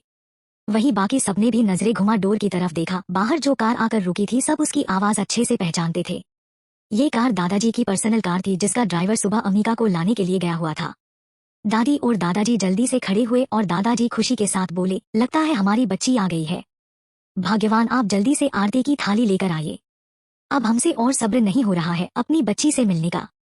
ये सब कहते हुए वो तुरंत दरवाजे की तरफ चले गए और दादी जी आरती की थाली लेने किचन में चली गई। वही बाकी सब मुंह बनाते हुए दादा दादी जी को देख रहे थे। कसक धीमी सी आवाज में बोली, माँ और पापा जी तो ऐसे एक्साइटेड हो रही हैं जैसे कोई सेलिब्रिटी आया है। पता नहीं उस मनहूस लड़की में ऐसा क्या है जो ये दोनों उसके पीछे पागल है। उससे कहीं ज्यादा इंटेलिजेंट और ब्यूटीफुल तो मेरी बेटी है। कहते हुए वो गुस्से से दरवाजे की तरफ देख रही थी। वही बाहर एक खूबसूरत सी लड़की कार से बाहर आई। उसने पूरे ब्लैक आउटफिट पहने हुए थे, ब्लैक पेंट के साथ ऊपर ब्लैक ओवरकोट जो उसकी प्रेजेंस को ब्लैक कलर की तरह काफी डार्क बना रहा था। उसने चेहरे पर ब्लैक मास्क और ब्लैक गॉगल्स पहने थे। लेफ्ट हैंड की कलाई पर गोल्ड ब्रेसलेट पहना था। पैरों में एक्सपेंसिव शूज पहने हुए थे, जिसमें वो काफी खूबसूरत और डार्क पर्सनालिटी लग रही थी। वो लड़की अम्मिका थी। अम्मिका गेट से मेन हॉल की तरफ आने लगी। उसने इस वक्त अपना मास्क उतार दिया। अम्मिका को देखते ही दादा और दादी जी दोनों खुश हो गए। वे जल्दी से गेट के पास आए और मुस्कुराते हुए उसे देखने लगे। अम्मिका उनके पास आई और दादी के पैर छूकर उनका आशीर्वाद लिया और फिर दादाजी के पैर छुए। दादाजी ने अम्मिका को आशीर्वाद दिया और फिर उसे अपने गले लगा लिया। इतने दिनों बाद अपनी पोती से मिलकर उनके दिल को अलग ही सुकून मिल रहा था। उनकी आंखों में आंसू भर आए थे। वहीं डाइनिंग एरिया में बैठे बाकी फैमिली मेंबर अम्मिका को देख रहे थे, लेकिन अम्मिका ने उन्हें एक नजर भी नहीं देखा था। वो उन्हें ऐसे इग्नोर कर रही थी जैसे दादा दादी के अलावा वहाँ कोई हो ही नहीं, और यही बात अंदर ही अंदर सबको खल रही थी। अम्मिका की प्रेजेंस उसे सबसे अलग बना रही थी। वो पहले से बहुत ज्यादा खूबसूरत हो गई थी, लेकिन उसकी वो मासूमियत कहीं खो गई थी। अब वो पहले वाली अम्मिका नहीं थी जिसका कोई भी आसानी से फायदा उठा लेता था। अब ये डॉक्टर अम्मिका शेखावत बन चुकी थी। अमेरिका में रहकर 18 साल की उम्र में अम्मिका एक बेस्ट सर्जन बन चुकी थी, लेकिन उसके इस प्रोफेशन के बारे में किसी को नहीं पता था। अम्मिका के चेहरे पर जो कोल्डनेस थी, जिसे वो अपने दादा दादी के सामने छुपा रही थी, क्योंकि वो अपने दादा दादी के सामने पहले वाली अम्मिका बनकर ही रहना चाहती थी। उसके आसपास का ओरा बहुत पावरफुल था। ऐसा लग रहा था जैसे उसके आसपास एक इनविजिबल दीवार हो जो किसी को दिखाई नहीं दे रही थी, लेकिन उसे पार किए बिना कोई भी अम्मिका के करीब नहीं आ सकता थे। दादी ने अम्मिका की आरती उतारी और उसकी नजर उतारते हुए बोली, हाय मेरी पोती कितनी खूबसूरत हो गई है। किसी की नजर ना लगे तुम्हारे इस चांद से चेहरे को। कहते हुए वो उसकी बलाएं लेने लगी। अमिका के चेहरे पर हल्की सी स्माइल आ गई। वो अपनी आवाज को नरम करते हुए बोली, दादी माँ डोंट वरी, किसी नजर की भी इतनी औकात नहीं कि वो बिना मेरी परमिशन के मुझे छू सके। मैं थक गई हूँ, फ्रेश होकर आती हूँ, उसके बाद आपसे और दादू से खूब सारी बातें करूंगी। ये सुनकर दादी जी मुस्कुराते हुए बोली, ओके बेटा, तुम्हारे दादाजी ने तुम्हारे लिए खुद रूम सिलेक्ट करके डेकोरेट करवाया है, तुम्हारी पसंद का। आई होप तुम्हें पसंद आएगा। ये सुनकर अमिका ने बस हाँ में अपना सर हिला दिया और फिर वहां से अपने रूम की तरफ जाने लगी। उसके पीछे एक आदमी अमिका का लगेज पकड़े खड़ा था। दादी ने उसकी तरफ देखकर कहा, हरी ये सारा सामान अमिका के रूम में अच्छे से रख दो। हरी ने अपना सर हाँ में हिला दिया और अमिका के पीछे जाने लगा। रूपाली अपनी जलन भरी नजरों से अमिका को देख रही थी। अमिका की खूबसूरती उसे अंदर ही अंदर खल रही थी। अमिका जा ही रही थी तभी कसक जल्दी से उठी और उसके सामने आते हुए बोली, अमिका बेटा कैसी हो। ये कहते हुए उसकी आवाज शहद से भी ज्यादा मीठी थी। वो ये दिखाने की कोशिश कर रही थी कि उन्हें अमिका की बहुत ज्यादा फिक्र है। उनका सवाल सुनकर अमिका ने कुछ नहीं कहा और वो उसे पूरी तरह इग्नोर करके साइड से निकलते हुए जाने लगी। वही खुद को इस तरह इग्नोर करता देख कसक का चेहरा इंसल्ट से पीला पड़ गया। उसे सबके सामने थोड़ी शर्मिंदगी महसूस होने लगी। तभी रूपाली के अमिका के पास आई और गुस्से से बोली, दीदी ये क्या बदतमीजी है, आप मॉम को ऐसे इग्नोर क्यों कर रही है और फैमिली के बाकी किसी भी मेंबर से नहीं मिली हो। इतने सालों बाद बाहर रहकर आपका तो माइंड, ड्रेसिंग सेंस, संस्कार सब कुछ ही चेंज हो गए हैं। ये सब कहते हुए वो अमिका को ऊपर से नीचे तक अपनी जलन भरी नजरों से घूर रही थी। उसकी बातों में उसकी जलन साफ महसूस हो रही थी। उसकी ये सब बातें सुनकर अमिका का चेहरा काला पड़ गया।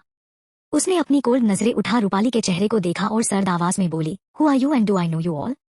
मैं तो अपने दादू के घर आई थी, बट आप सब कौन हो आई रियली डोंट नो। जिन्हें मैं नहीं जानती उनके मुंह लगने का शौक नहीं है मुझे, और बेहतर होगा तुम भी मेरे रास्ते में न आओ, वरना हड्डियां तोड़ने में मुझे ज्यादा टाइम नहीं लगेगा। बोलकर वो अजीब तरह से मुस्कुरा दी। रूपाली का चेहरा देखकर अमिका के दिमाग ने अपने पिछले जन्म की यादें एक एक करके चलने लगी। रूपाली का टॉर्चर, रायचंद फैमिली की बेरुखी, अपने बच्चे को खोना और उसके बाद मौत, सब कुछ एक एक करके अमिका के दिमाग में घूम रहा था। लेकिन वही अमिका का जवाब सुनकर रूपाली का चेहरा पीला पड़ गया। राजवीर जी गुस्से से अमिका को घूरने लगे। दादा दादी एकदम चुप थे, उनकी नजर में उनकी पोती बिल्कुल सही बोल रही थी। आज के लिए बस इतना ही, मिलते हैं नेक्स्ट पार्ट में। चैप्टर 12। लेकिन वही अमिका का जवाब सुनकर रूपाली का चेहरा पीला पड़ गया। राजवीर जी गुस्से से अमिका को घूरने लगे।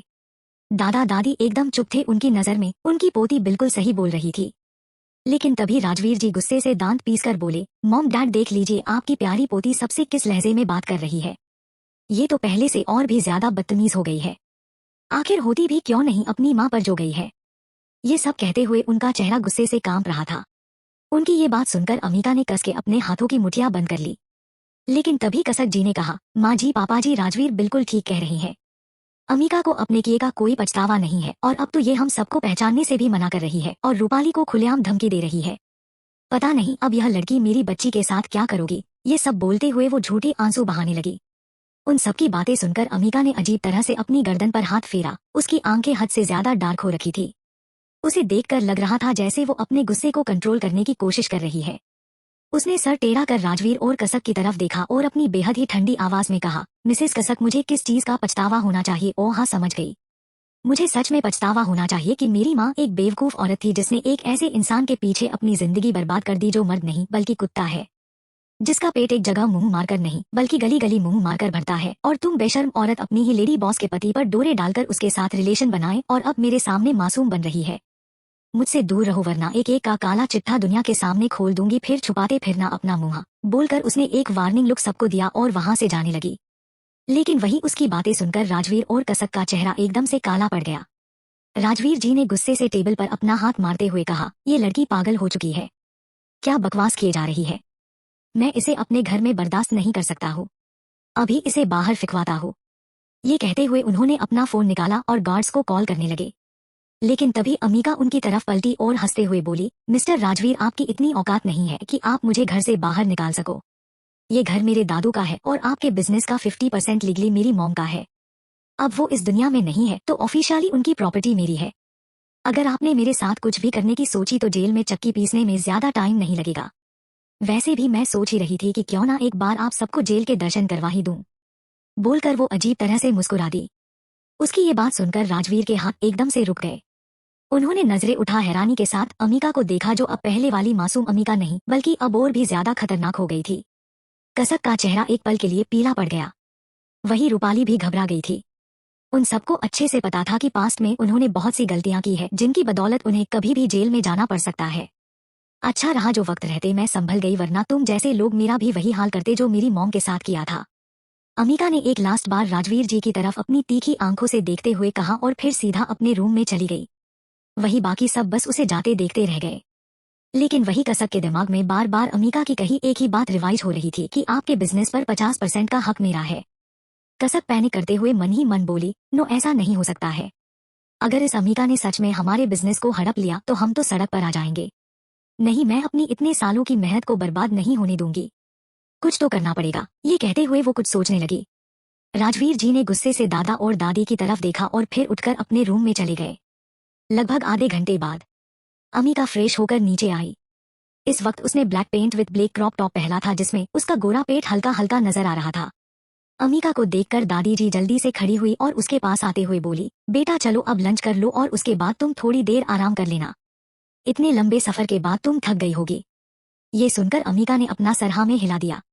इस वक्त राजवीर जी के अलावा पूरी रायचंद फैमिली टेबल के आसपास चेयर पर बैठी हुई थी। वीर चुपचाप बैठा तिरछी नजरों से अमीका को देख रहा था। उसका बदल अंदाज देखकर उसे यकीन नहीं हो रहा था कि ये वही अमीका है जो बचपन में उसके पीछे भाई भाई बोलते हुए फिरती थी, और अभी उसने एक नजर भी उसे देखने की जहमत नहीं उठाई। अमीका दादा और दादी जी के पास बीच वाली चेयर पर बैठ गई। तभी सर्वेंट्स ने उन्हें खाना परोसना शुरू किया। लेकिन जैसे ही सर्वेंट ने अमीका की प्लेट में खाना डालना शुरू किया, तभी कसक ने तंज कसते हुए कहा, हरी अमीका मैडम को थोड़ा मीठा ज्यादा डालना। क्या पता मीठा खाकर इसकी कोई सी कड़वी जुबान मीठी जो जाए। जब से आई है बस जहर उगल रही है। उसकी ये बात सुनकर सब कसक की तरफ देखने लगे। लेकिन वही अमीका जो खाने के लिए स्पून उठा रही थी, उसका हाथ एकदम से रुक गया।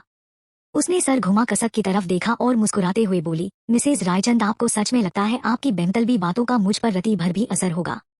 मीठा मुझे पसंद नहीं, और खासकर तब जब सामने बैठी जहरीली चीजों का स्वाद पहले से टेबल पर रखा हो। मुझे क्या खाना है और क्या नहीं ये डिसाइड करने वाली आप मेरी कोई नहीं होती है, इसलिए बेहतर होगा अपने काम से मतलब रखो। ये सुनकर रूपाली जो कसक के पास में बैठी थी वो गुस्से से बोली, दीदी आप मॉम को उनके नाम से क्यों बोल रही है? वो आपकी भी मॉम है, और अपनी मॉम से ऐसे बातें करते हुए आपको जरा सी भी शर्म नहीं आ रही है? कैसी शर्म और किसकी शर्म? ये तुम्हारी मॉम है लेकिन मेरी कुछ नहीं लगती है।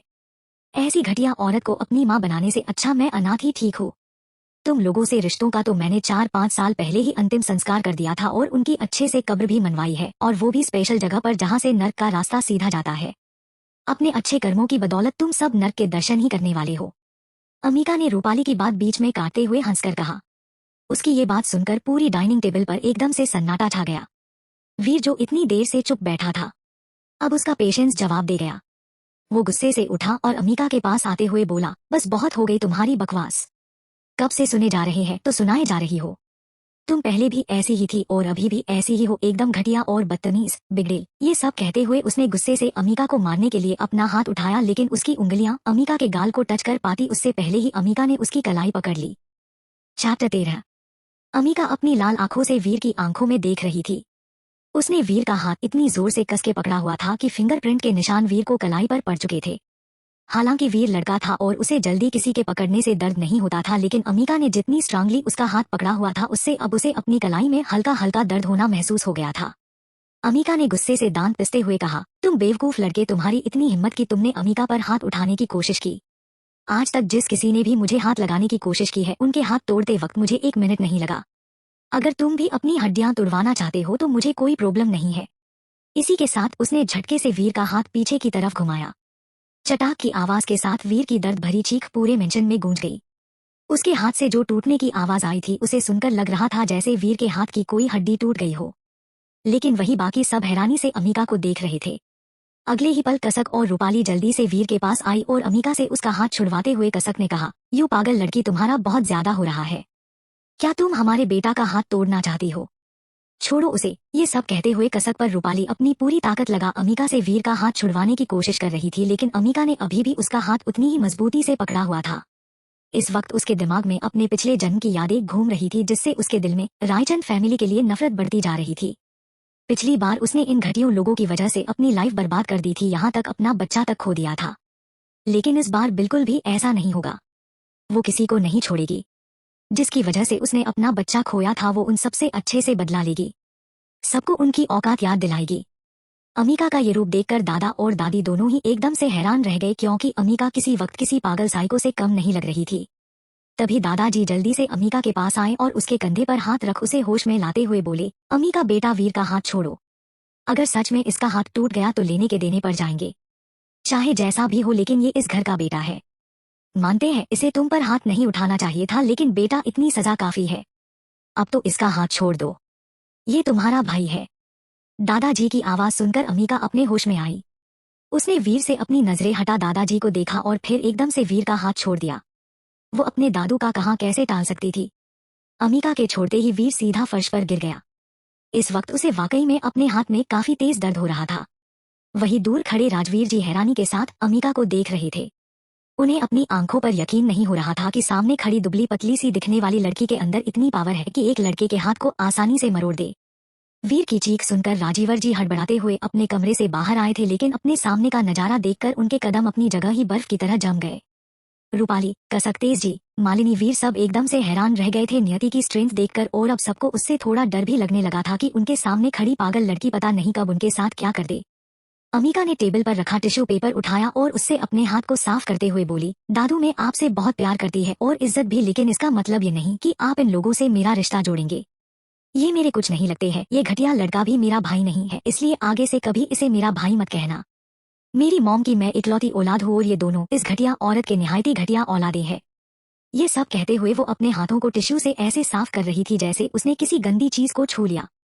अमीका की इतनी कड़वी बातें सुनकर वीर के साथ तेज और मालिनी की भी नजरें शर्म से झुक गई, क्योंकि कहीं ना कहीं अमीका सही ही कह रही थी। उन सबने कभी उसे अपना समझा ही नहीं था। अगर अपना समझा होता तो एक मासूम सी बच्ची इतनी हार्टलेस नहीं बनती कि उसे किसी से फर्क नहीं पड़ता। लेकिन वही रूपाली और कसक दोनों माँ बेटी गुस्से और नफरत से अमीका को घूर रही थी। तभी अमीका ने टेबल पर रखा पानी का ग्लास उठाया और उसे सीधा कसक के मुंह पर दे मारा। अगले ही पल छपाक की आवाज के साथ सारा पानी कसक के मुंह पर जा गिरा। उसके चेहरे के साथ उसकी साड़ी भी हल्की भीग गई थी। कसक ने कस के अपनी आंखें बंद कर ली। वही बाकी सब हैरानी से मुंह खोले अमीका को देख रहे थे। यू घटिया औरत, मुझे पता है कि मैं ब्यूटीफुल हूँ, लेकिन इसका मतलब ये नहीं कि तुम मुझे घूर कर मेरी ब्यूटी को नजर लगा दो। अपनी नजरों को कंट्रोल में रखो, वरना इस बार पानी फेंका है, अगली बार एसिड भी हो सकता है। अमीका ने कसक को घूरते हुए तिरछी स्माइल के साथ कहा। कसक का घूरना उसे बिल्कुल भी पसंद नहीं आया था। उसकी बात सुनकर रूपाली ने तुमरत हड़बड़ाते हुए अपनी नजरें झुका ली, क्योंकि अब अमीका की नजरें उस पर टिकी थी। कहीं इस बार वो उस पर पानी ना फेंक दे या फिर एसिड। सामने खड़ी पागल लड़की का कोई भरोसा नहीं था, वो कुछ भी कर सकती है। रूपाली मन ही मन अमीका को कोसते हुए सोचने लगी। आज के लिए बस इतना ही, मिलते हैं नेक्स्ट पार्ट में। चैप्टर 14। रूपाली को खुद की तरफ ऐसे सोचता हुआ देख टेढ़ा मुस्कुराते हुए कहा, तुम जैसा सोच रही हो वैसा करने में मुझे ज्यादा टाइम नहीं लगेगा। यू नो ना, मैंने अमेरिका से पढ़ाई की है और तुम सोच भी नहीं सकती मुझे क्या क्या आता है, इसलिए दोनों माँ बेटी अपना कोई भी घटिया गेम खेलने के बारे में सोचना भी मत, वरना ऐसा हाल करूंगी जिसे पूरी जिंदगी भर याद रखोगी। उसने इतना ही कहा था तभी राजवीर जी अमीका के पास आए और उस पर गुस्से से चिल्लाते हुए बोले, बदतमीज लड़की, तुम्हारी हिम्मत कैसे हुई मेरी बीवी और बेटी से ऐसे बात करने की। तुमने मेरे बेटे का हाथ तोड़ दिया। तुम्हें तो मैं अभी पुलिस के हवाले करवाता हूँ, तभी तुम्हारी अक्ल ठिकाने आएगी। ये कहते हुए राजवीर ने गुस्से से पुलिस को कॉल मिला दिया और उन्हें जल्द से जल्द रायचंद मेंशन आने को कहा। अमीका बोरियत भरे लहजे में उन्हें देख रही थी। उसे रति भर भी फर्क नहीं पड़ रहा था कि राजवीर ने पुलिस को कॉल किया है। वही कसक और रूपाली के चेहरे पर शैतानी स्माइल आ गई। वो मन ही मन बहुत खुश हो रही थी। दादा दादी गुस्से से राजवीर को घूर रहे थे। दादी ने राजवीर जी की तरफ देखकर तीखे लहजे में कहा, राजवीर, मैंने तुम्हारे जैसा घटिया बाप आज तक नहीं देखा। तुम्हें हमेशा से सिर्फ अमीका की गलतियां नजर आई है, जबकि हमेशा पहले तुम्हारी बीवी और बेटी अमीका से झगड़ा करती है। मेरी बच्ची आराम से खाना खा रही थी, लेकिन इस नागिन से ये भी बर्दाश्त नहीं हुआ और सबके सामने तमाशा करने लगी। ये कहते हुए दादी ने गुस्से से कसक की तरफ देखा। दादी की बात सुनकर कसक भोली सी शक्ल बनाकर नकली आंसू बहाते हुए बोली, माँ जी, आपको मुझसे और मेरी बच्ची से क्या प्रॉब्लम है? हमने आपका ऐसा क्या बिगाड़ा है जो आप हमसे इतनी नफरत करती है? अमीका ने सबके सामने वीर का हाथ तोड़ दिया और रूपाली को धमकी दे रही है, लेकिन इन सबके बावजूद भी आप मुझे ही सुना रही है। मैंने आज तक क्या कुछ नहीं किया इस घर के लिए। कितना कुछ करने के बाद भी आप मुझे हमेशा नागिन बुलाती है, लेकिन फिर भी मैंने आज तक आपसे कुछ नहीं कहा। चुपचाप सब कुछ सहन किया। हाँ, क्योंकि तुझे हमारी प्रॉपर्टी दिखाई दे रही है। अगर ये सारी प्रॉपर्टी मेरे पति के नाम नहीं होती तो तू कब का हमें अनाथ आश्रम में छोड़ आती। अरे नहीं नहीं, सड़क पर छोड़ आती। तू तो इतनी भी भली नहीं है कि हमें अनाथ आश्रम में छोड़ने का कष्ट उठाएं। दादी ने कसक की बात बीच में काट कर गुस्से से कहा। उनकी ये बात सुनकर कसक का चेहरा एकदम से पीला पड़ गया, क्योंकि दादी सच ही कह रही थी। रायचंद फैमिली की अभी कुछ कंपनियां थी जो रणविजय जी के नाम थी, इसलिए ही कसक दादा दादी के ताने बर्दाश्त करती थी, वरना वो कब का उन्हें घर से निकाल चुकी होती। दादी जी की बातें सुनकर राजवीर जी उन पर चिल्लाते हुए बोले, मॉम आपको कसक से प्रॉब्लम क्या है? वो जब से इस घर में आई है तब से आपकी उससे अलग ही दुश्मनी चल रही है। अगर ऐसा ही चलता रहा तो मैं अपने बीवी बच्चों के साथ हमेशा के लिए यहाँ से चला जाऊंगा। हाँ तो चले जाइए, शौक से जाइए। धमकी किसे दे रहे हैं? दादी दादू, किसी ने आपका हाथ नहीं पकड़ा है। अगर रास्ता नहीं मालूम है तो मैं बता देती हूँ। नियति ने सार्कास्टिकली राजवीर जी की बात बीच में काटते हुए कहा। उसकी ये बात सुनकर कसक, रूपाली, राजवीर, वीर सबके चेहरे सफेद पड़ गए। तेज और मालिनी जी जो ये सब कुछ देख और सुन रहे थे, बात को बिगड़ता देख वो उनके पास आए और राजवीर जी को समझाते हुए बोले, भाई आप प्लीज शांत हो जाइए। अमिका तो बच्ची है, उसे अभी इतनी समझ नहीं है, लेकिन आप तो बड़े हो, उसे प्यार से भी समझा सकते हो। और वैसे भी देखा जाए तो गलती भाभी की है। वो आराम से अपना खाना खा सकती थी, लेकिन उन्होंने अमिका से बदतमीजी से बात की। गलती दोनों तरफ की है, तो इसलिए आप एक को नहीं सुना सकते हो। सीरियसली भाई, आपने अपनी ही बेटी के लिए पुलिस को कॉल किया है। उन्होंने इतना ही कहा था तभी अमिका बीच में गुस्से से बोली, मिस्टर तेज रायचंद, आपका नाम ही सिर्फ तेज है या फिर आपका माइंड भी शार्प और तेज चलता है? नहीं नहीं, आपका माइंड तो ब्लैंक है, तभी तो आप इस घटिया आदमी को मेरा बाप बोल रहे हैं। ये घटिया आदमी मेरी मॉम के हस्बैंड थे, या फिर यूँ कहूँ हस्बैंड के नाम पर उनके लगा एक श्राप, जिन्होंने उनकी जिंदगी छीन ली, और अब आप इस आदमी को मेरा बाप कह रहे हो। ये सुनते ही सबने एकदम से अमिका की तरफ देखा। राजवीर जी ने कस के अपने हाथों की मुठ्ठियां बंद कर ली। वो अपने गुस्से को अंदर दबाए खड़े थे, क्योंकि अमिका जो भी बोल रही थी वो सब सही था। अमिका की मॉम की मौत के जिम्मेदार सिर्फ राजवीर राठौर थे। तभी उन सबके कानों में किसी की आवाज पड़ी, मिस्टर राजवीर रायचंद, आपने बुलाया हमें। आज के लिए बस इतना ही, मिलते हैं नेक्स्ट पार्ट में। चैप्टर 15। ये सुनते ही सबने एकदम से अमिका की तरफ देखा। राजवीर जी ने कस के अपने हाथों की मुठ्ठियां बंद कर ली। वो अपने गुस्से को अंदर दबाए खड़े थे, क्योंकि अमिका जो भी बोल रही थी वो सब सही था। अमिका की मॉम की मौत के जिम्मेदार सिर्फ राजवीर राठौर थे। तभी उन सबके कानों में किसी की आवाज पड़ी, मिस्टर राजवीर रायचंद, आपने बुलाया हमें। ये सुनते ही सबने एक साथ डोर की तरफ देखा, जहां 2 पुलिस कांस्टेबल के साथ एक एक लेडी कांस्टेबल खड़ी थी। पुलिस वालों को देखते ही रूपाली और कसक के चेहरे पर शैतानी स्माइल आ गई, जो उन्होंने किसी के देखने से पहले छुपा भी ली। रूपाली अच्छी बनने की एक्टिंग करते हुए जल्दी से राजवीर जी के पास आई और भोली सी शक्ल बनाकर बोली, डैड प्लीज आप अमिका की पुलिस कंप्लेन मत कीजिए। वो जैसी भी है इस घर की बेटी है और मेरी बहन है। आई नो कि वो बाहर रहकर बहुत बदतमीज हो गई है, लेकिन अगर हम उसे समझाएंगे तो वो समझ जाएगी। I am sorry dad, but मैं अमिका को प्रॉब्लम में नहीं देख सकती हूँ, आफ्टर हम बहनें हैं। ये सब कहते हुए वो किसी मासूम खरगोश की तरह लग रही थी। उसकी ये सब बातें सुनने के बाद अमिका के फेस पर डेविल स्माइल आ गई। वो ऐसे तभी मुस्कुराती थी जब उसके दिमाग में कुछ बहुत बड़ा चल रहा हो। तभी राजवीर जी बोले, रूपाली बेटा, तुम बहुत मासूम हो, तुम्हें अभी दुनियादारी की समझ नहीं है। अगर हमने इस लड़की को अपने घर में रखा तो ये सब कुछ बर्बाद कर देगी। इतना कहने के बाद राजवीर पुलिस वालों के पास आए और उनकी तरफ देखकर बोले, हाँ इंस्पेक्टर, मैंने ही आपको बुलाया है। ये लड़की मेरी बेटी है, लेकिन आप इसे हमारा दुश्मन भी समझ सकते हैं। इसने अभी अभी हमारे बेटे का हाथ तोड़ दिया और अब सरेआम मेरी बेटी और बीवी को धमकी दे रही है कि अगर इन्होंने उसकी बात नहीं मानी तो ये इन्हें एसिड से जला देगी। ये सब कहते हुए वो गुस्से से कांप रहे थे। उनकी बात सुनकर इंस्पेक्टर की नजरें अमिका की तरफ चली गई और उसे देखते ही वो एक पल के लिए हैरान रह गए, लेकिन अगले ही पल उनके चेहरे पर लंबी चौड़ी स्माइल आ गई। वो खुशी से बोले, अमिका मैम आप यहाँ। आई कांट बिलीव कि हमारी मुलाकात यहाँ इस तरह से होगी। बाय द वे, आप तो अमेरिका में थी, फिर यहाँ कैसे, और क्या ये आपकी फैमिली है? ये कहते हुए उन्होंने अजीब नजरों से सबकी तरफ देखा और फिर वापस अमिका को देखने लगे। उनकी बात सुनकर अमिका ने धीरे से अपना सरनामे हिलाते हुए कहा, नहीं इंस्पेक्टर विजय, ये मेरी फैमिली नहीं है। यहाँ सिर्फ मेरे दादा दादी रहते हैं, जिनके लिए मैं यहाँ आई हूँ, और फिर मेरी मॉम का बिजनेस, घर, सब कुछ यही है, जिसे मुझे संभालना था, इसलिए आना पड़ा। बाकी सब हैरानी के साथ अमिका और इंस्पेक्टर विजय को देख रहे थे, जो बहुत रिस्पेक्टली और सरल लहजे में अमिका से बात कर रहे थे। वो जिस तरह से बात कर रहे थे उसे देखकर लग रहा था जैसे वो एक दूसरे को बहुत अच्छे से जानते हो। रूपाली और कसक जो इतनी देर से खुश हो रही थी, अब उनकी स्माइल धीरे धीरे फीकी पड़ने लगी थी। राजवीर जी हैरानी के साथ विजय जी को देखते हुए बोले, इंस्पेक्टर आप इसे जानते हैं और हमने आपको इसे अरेस्ट करने को कहा है, न कि इससे बातें करने को। वो मेरा बेटा आपके सामने है, जिसका अभी कुछ देर पहले अमीका ने हाथ तोड़ दिया, और इस पागल लड़की का कोई भरोसा नहीं कि ये कब कैसे हम सबको मार दे, इसलिए आप जल्द से जल्द इसे अरेस्ट कर लीजिए। ये सुनकर विजय ने गुस्से से उनकी तरफ देखा और बोले, मिस्टर रायचंद, आपको इतना भी नहीं पता है, किसी को अरेस्ट करने के लिए पहले पुलिस स्टेशन जाकर कंप्लेन करनी पड़ती है, और उसके बाद अगर सामने वाले की गलती होती है तो पुलिस उसे अरेस्ट करती है। कानून आपके घर का सर्वेंट नहीं है जिसे आपने ऑर्डर दिया और आपका काम हो जाए, और आप जिसे अरेस्ट करने के लिए बोल रहे हो वो लड़की मेरे लिए मेरे भगवान से भी बढ़कर है। आज मैं जो कुछ भी हो वो सिर्फ अमीका मेम की वजह से हो। इन्होंने मेरी माँ की जान बचाकर मुझ पर बहुत बड़ा एहसान किया है। अमीका जैसी लड़की तो इस दुनिया में ढूंढने से भी नहीं मिलती है, और आपको ये बेकार नजर आती है। मुझे पूरा यकीन है कि ये कभी कुछ गलत कर ही नहीं सकती है। शायद आपको दिमाग के साथ साथ आंखों के इलाज की भी जरूरत है। आपके बेटे का हाथ टूटा है या नहीं ये तो हॉस्पिटल जाने के बाद ही पता चलेगा। इतनी छोटी सी बात के लिए आपने हमें यहाँ बुलाया। आपने कानून को आखिर समझ क्या रखा है?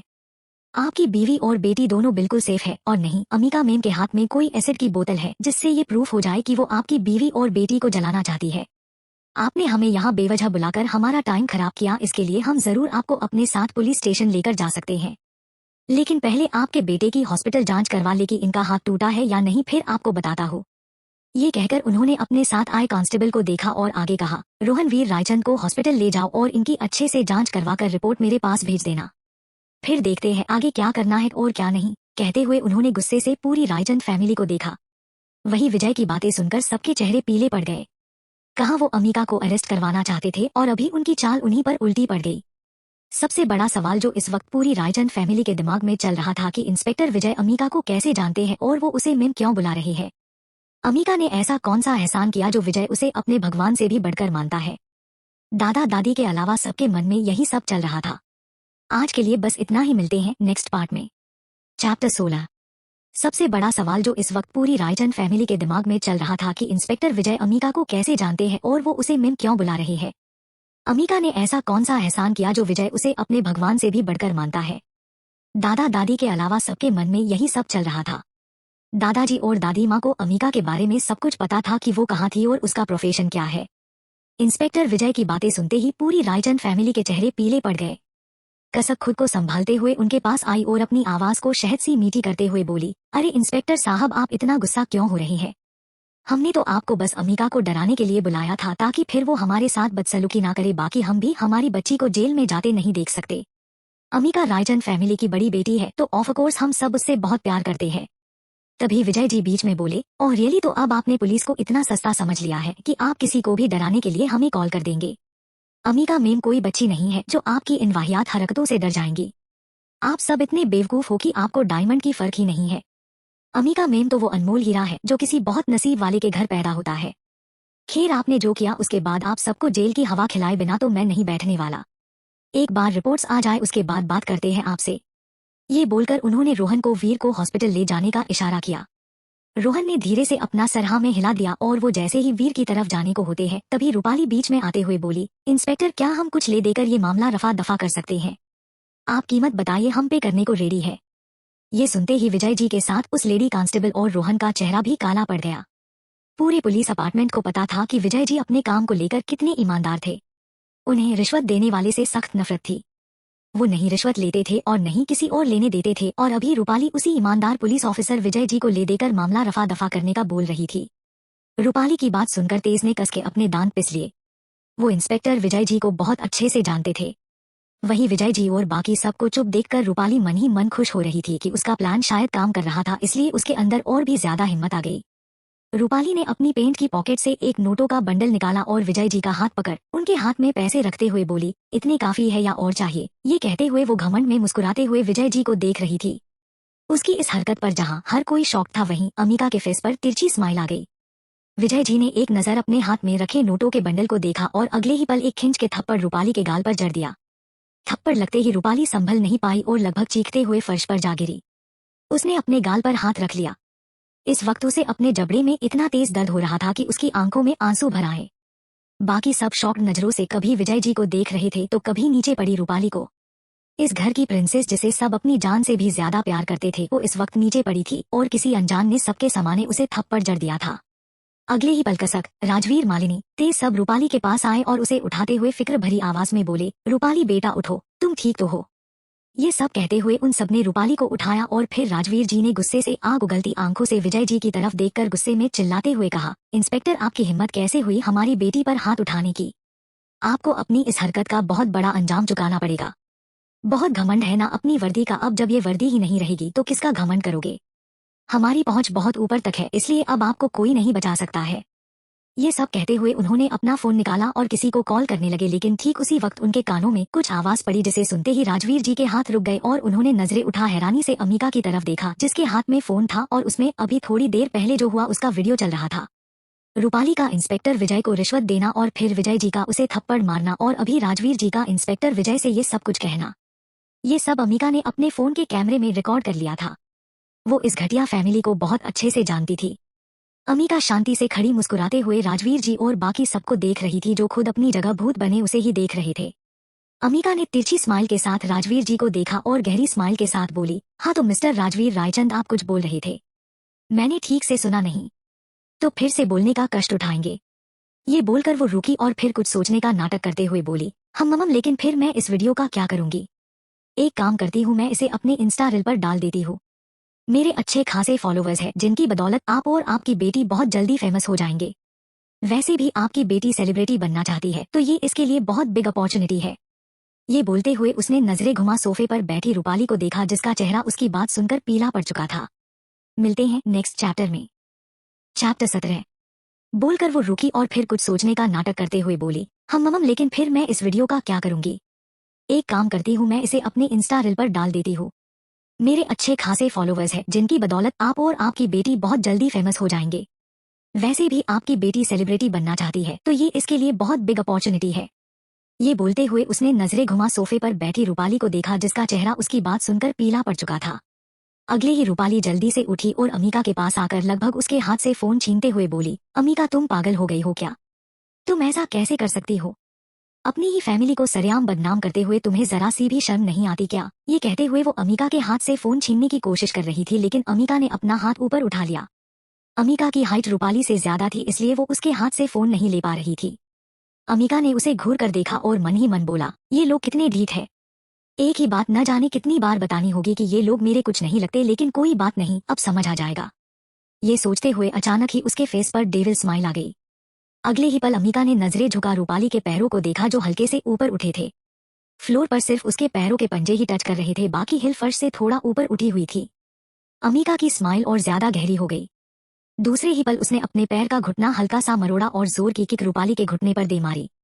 उसके इस एक्शन से रूपाली संभल नहीं पाई और सीधा उसके ऊपर गिरने को होती है, लेकिन तभी अम्मिका पीछे हट गई और रूपाली सीधा उसके पैरों के पास मुंह के बल फ्लोर पर जा गिरी। गिरते ही उसकी दर्द में वजह से जोर की चीख निकल गई, जिसे सुनकर सब एकदम से घबरा गए। रूपाली को घुटनों में बहुत जोर की चोट लगी थी। वो अपने दोनों घुटनों को पकड़ दर्द में सिसक रही थी। उसकी आंखों से दर्द की वजह से आंसू बहने लगे थे। इस वक्त उसे वाकई में बहुत ज्यादा दर्द हो रहा था। अम्मिका अपना सर झुकाए तिरछी स्माइल के साथ रूपाली को घूर रही थी। वो वैसे ही उसे घूरते हुए बोली, ओह रूपाली तुम गिर कैसे गई? वैसे तुम गिरी हुई तो बहुत पहले ही थी, आज और भी ज्यादा गिर गई। ये सुनकर रूपाली ने दर्द और गुस्से से अम्मिका को देखा और उस पर चिल्लाते हुए बोली, अम्मिका ये तुमने सही नहीं किया, तुमने जानबूझकर मुझे नीचे गिराया है। तुम्हारी मेरे साथ क्या दुश्मनी है? प्लीज हेल्प मी, उठाओ मुझे। तभी अम्मिका बीच में बोली, मुझे गिरे हुए लोगों को उठाने का कोई शौक नहीं है। तुम्हारी जैसी मनहूस लड़की को तो मैं हाथ भी ना लगाऊं। तुम्हें हाथ लगाकर मुझे अपने हाथों को गंदा नहीं करना है। ये कहते हुए वो 4 कदम पीछे हट गई। रूपाली जिसने अपने हाथ ऊपर उठाए हुए थे उसने कस के अपने हाथों की मुठियां बंद कर ली। तभी तेज राजवीर जी और कसक सब जल्दी से रूपाली के पास आए और उसे उठाते हुए बोले, रूपाली बेटा तुम ठीक तो हो? गिर कैसे गई? ये सब कहते हुए उन्होंने उसे उठाकर सोफे पर बैठा दिया। रूपाली ने रोते हुए अम्मिका को देखा और उसकी शिकायत करते हुए बोली, डैड अम्मिका दीदी ने अभी अभी मुझे मनहूस कहा और इन्होंने ही मुझे गिराया। आई डोंट नो ये मुझसे इतनी नफरत क्यों करती है, जबकि मैं तो इनसे बहुत ज्यादा प्यार करती हूँ। इनके घर आने पर सबसे ज्यादा खुश भी मैं ही थी। ये सब कहते हुए वो आंसू बहाए जा रही थी। उसकी ये सब बातें सुनकर राजवीर जी गुस्से से अम्मिका को देखते हुए बोले, अम्मिका तुम रूपाली को मनहूस कैसे बोल सकती हो? तभी अम्मिका बीच में बोली, अपनी दूसरी बीवी की बेटी को मनहूस बोल दिया तो इतना बुरा लग रहा है, और आपकी बीवी जो अक्सर मुझे बचपन में मनहूस बुलाती थी उसका क्या? ये सुनते ही सब एकदम से स्पीचलेस हो गए क्योंकि अम्मिका सही बोल रही थी। बचपन में कसक उसे अक्सर मनहूस बुलाती थी। लेकिन तभी अचानक अमिका के फोन में एक मैसेज की रिंगटोन बजी, जिसे सुनकर उसने तुरंत अपने फोन की तरफ देखा और उस पर आए हुए मैसेज को देखकर उसकी दोनों भौहें आपस में जुड़ गई। उसने सबकी तरफ देखा और शांति से बोली, आप सबको तो बाद में देखूंगी, फिलहाल के मुझे कहीं जाना है। दादा दादी मैं रात तक आ जाऊंगी, आप अपना ख्याल रखना, मैं वापस आकर आपसे बातें करती हूँ। अमिका ने दादा दादी की तरफ देखकर जल्दबाजी में कहा और फिर इंस्पेक्टर विजय से एक्सक्यूज मी बोलकर तुरंत वो वहां से निकल गई। वही उसे इतनी जल्दबाजी में कहीं जाता देख सब एकदम से हैरान रह गए। रूपाली ने कस के अपने हाथों की मुठियां बंद कर ली। वो अमिका जिस तरफ गई थी उसी तरफ देख रही थी। इंस्पेक्टर विजय ने सबकी तरफ देखा और गुस्से से बोले, आप सब शाम को जेल की हवा खाने के लिए तैयार रहना, शाम को मिलते हैं अरेस्ट वारंट के साथ। ये बोलकर उन्होंने एक नजर सबकी तरफ देखा और फिर अपनी टीम के साथ चले गए। इंस्पेक्टर विजय की ये बात सुनकर एकदम से परेशान हो गए। राजवीर ने जल्दी से अपना फोन निकाला और मिनिस्टर से कॉल पर बात करने लगे। इधर दूसरी तरफ अमिका की कार मुंबई के सबसे बड़े सिटी हॉस्पिटल के बाहर आकर रुकी। वो तुरंत कार से बाहर आई और सीधा हॉस्पिटल के अंदर चली गई। आज के लिए बस इतना ही, मिलते हैं नेक्स्ट पार्ट में। चैप्टर 18। अमिका सीधा हॉस्पिटल के अंदर चली गई। उसकी चाल में अलग ही कॉन्फिडेंट था, लेकिन चेहरे पर हल्की सी परेशानी नजर आ रही थी, जो गौर से देखने से ही पता चल रहा था, क्योंकि अमिका अपने फेस एक्सप्रेशन पूरी तरह शो नहीं करती थी। अमिका तुम आ गई, मैं कब से तुम्हारा वेट कर रहा था। वेदिका दादी की कंडीशन और भी ज्यादा बिगड़ती जा रही है, अभी उनकी सर्जरी करना भी पॉसिबल नहीं है, मुझे समझ नहीं आ रहा कि अभी क्या करे। एक हैंडसम सा लड़का पीछे से अमिका के पास आते हुए बोला। उसने अभी व्हाइट ओवरकोट पहना था और गले में स्टेथोस्कोप डाला हुआ था। दिखने में काफी हैंडसम और 30 की एज के आसपास लग रहा था। उसकी आवाज सुनकर अमिका के कदम रुक गए। उसने सर घुमा बिना किसी एक्सप्रेशन के उस लड़के को देखा और अपनी कोल्ड आवाज में बोली, मुझे मिलना है उनसे। ये सुनकर वो लड़का अपना सर हाँ में हिलाते हुए बोला, यस वाई नोट। ये कहते हुए उसने अपने कदम एक वार्ड की तरफ बढ़ा दिए। ये है कर्ण मेहरा, जो एक बेस्ट हार्ट सर्जन डॉक्टर है। कर्ण की पूरी फैमिली डॉक्टर फील्ड में ही थी, जिस वजह से कर्ण इतनी कम उम्र में बेस्ट सर्जन बन चुका था। मेडिसिन फील्ड का नॉलेज तो उसके खून में ही था और इसी वजह से कर्ण में थोड़ा एटीट्यूड भी था, लेकिन वो अमिका से जिस तरह नॉर्मल बात कर रहा था, उसे देखकर कोई नहीं कह सकता था कि ये वही कर्ण मेहरा जो जल्दी किसी से बात नहीं करता। अमिका ने कर्ण से कहा, आप एक बार दादी की रिपोर्ट्स लेकर आइए, मुझे चेक करनी है। ये कहकर वो सीधा एक वार्ड में चली गई। कर्ण ने कुछ पल वही खड़े रहकर अमिका को देखा और फिर वो अपने केबिन में दादी की रिपोर्ट्स फाइल लेने चला गया। वार्ड में एक बुढ़ी औरत बेड पर आंखें बंद किए लेटी थी। उनके सारे बाल सफेद थे और चेहरे पर रिंकल्स ने अपनी जगह बना ली थी। उन्हें देखकर लग रहा था जैसे वो कई सालों से बीमार है और इस वजह से उनका चेहरा मुरझा गया था। दिखने में वो दुबली पतली थी, उनका वजन बहुत कम था। जैसे ही अमिका रूम के अंदर आई तो उसने देखा कि देविका दादी सो रही थी। अमिका धीमे कदमों से वेदिका जी के पास आई और वही उनके पास चेयर पर बैठ गई।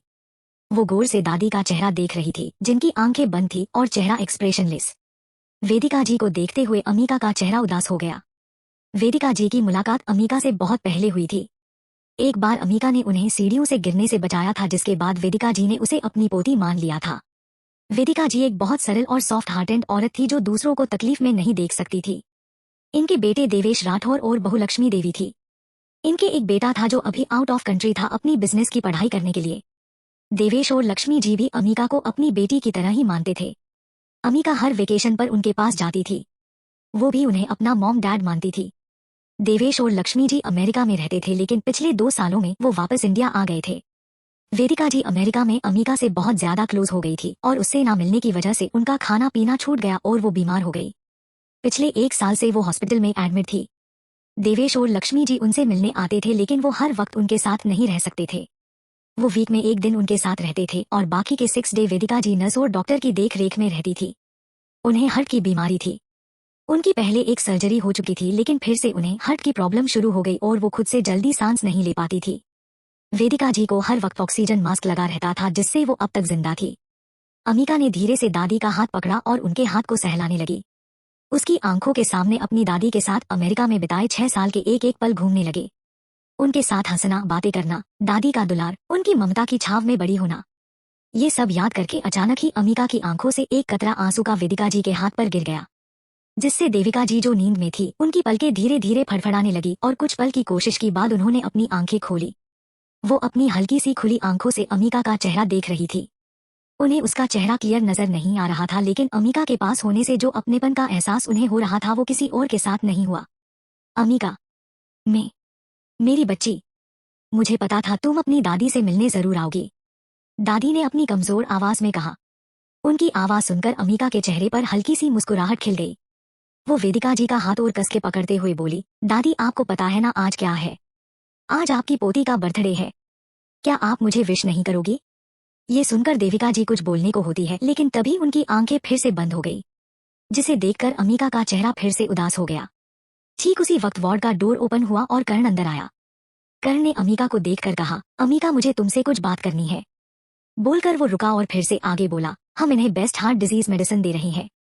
इनकी बिगड़ती हालत की वजह से हमने इनके मेडिसिन का डोज बढ़ा दिया, लेकिन फिर भी इनकी कंडीशन में कोई इम्प्रूवमेंट नहीं हुई।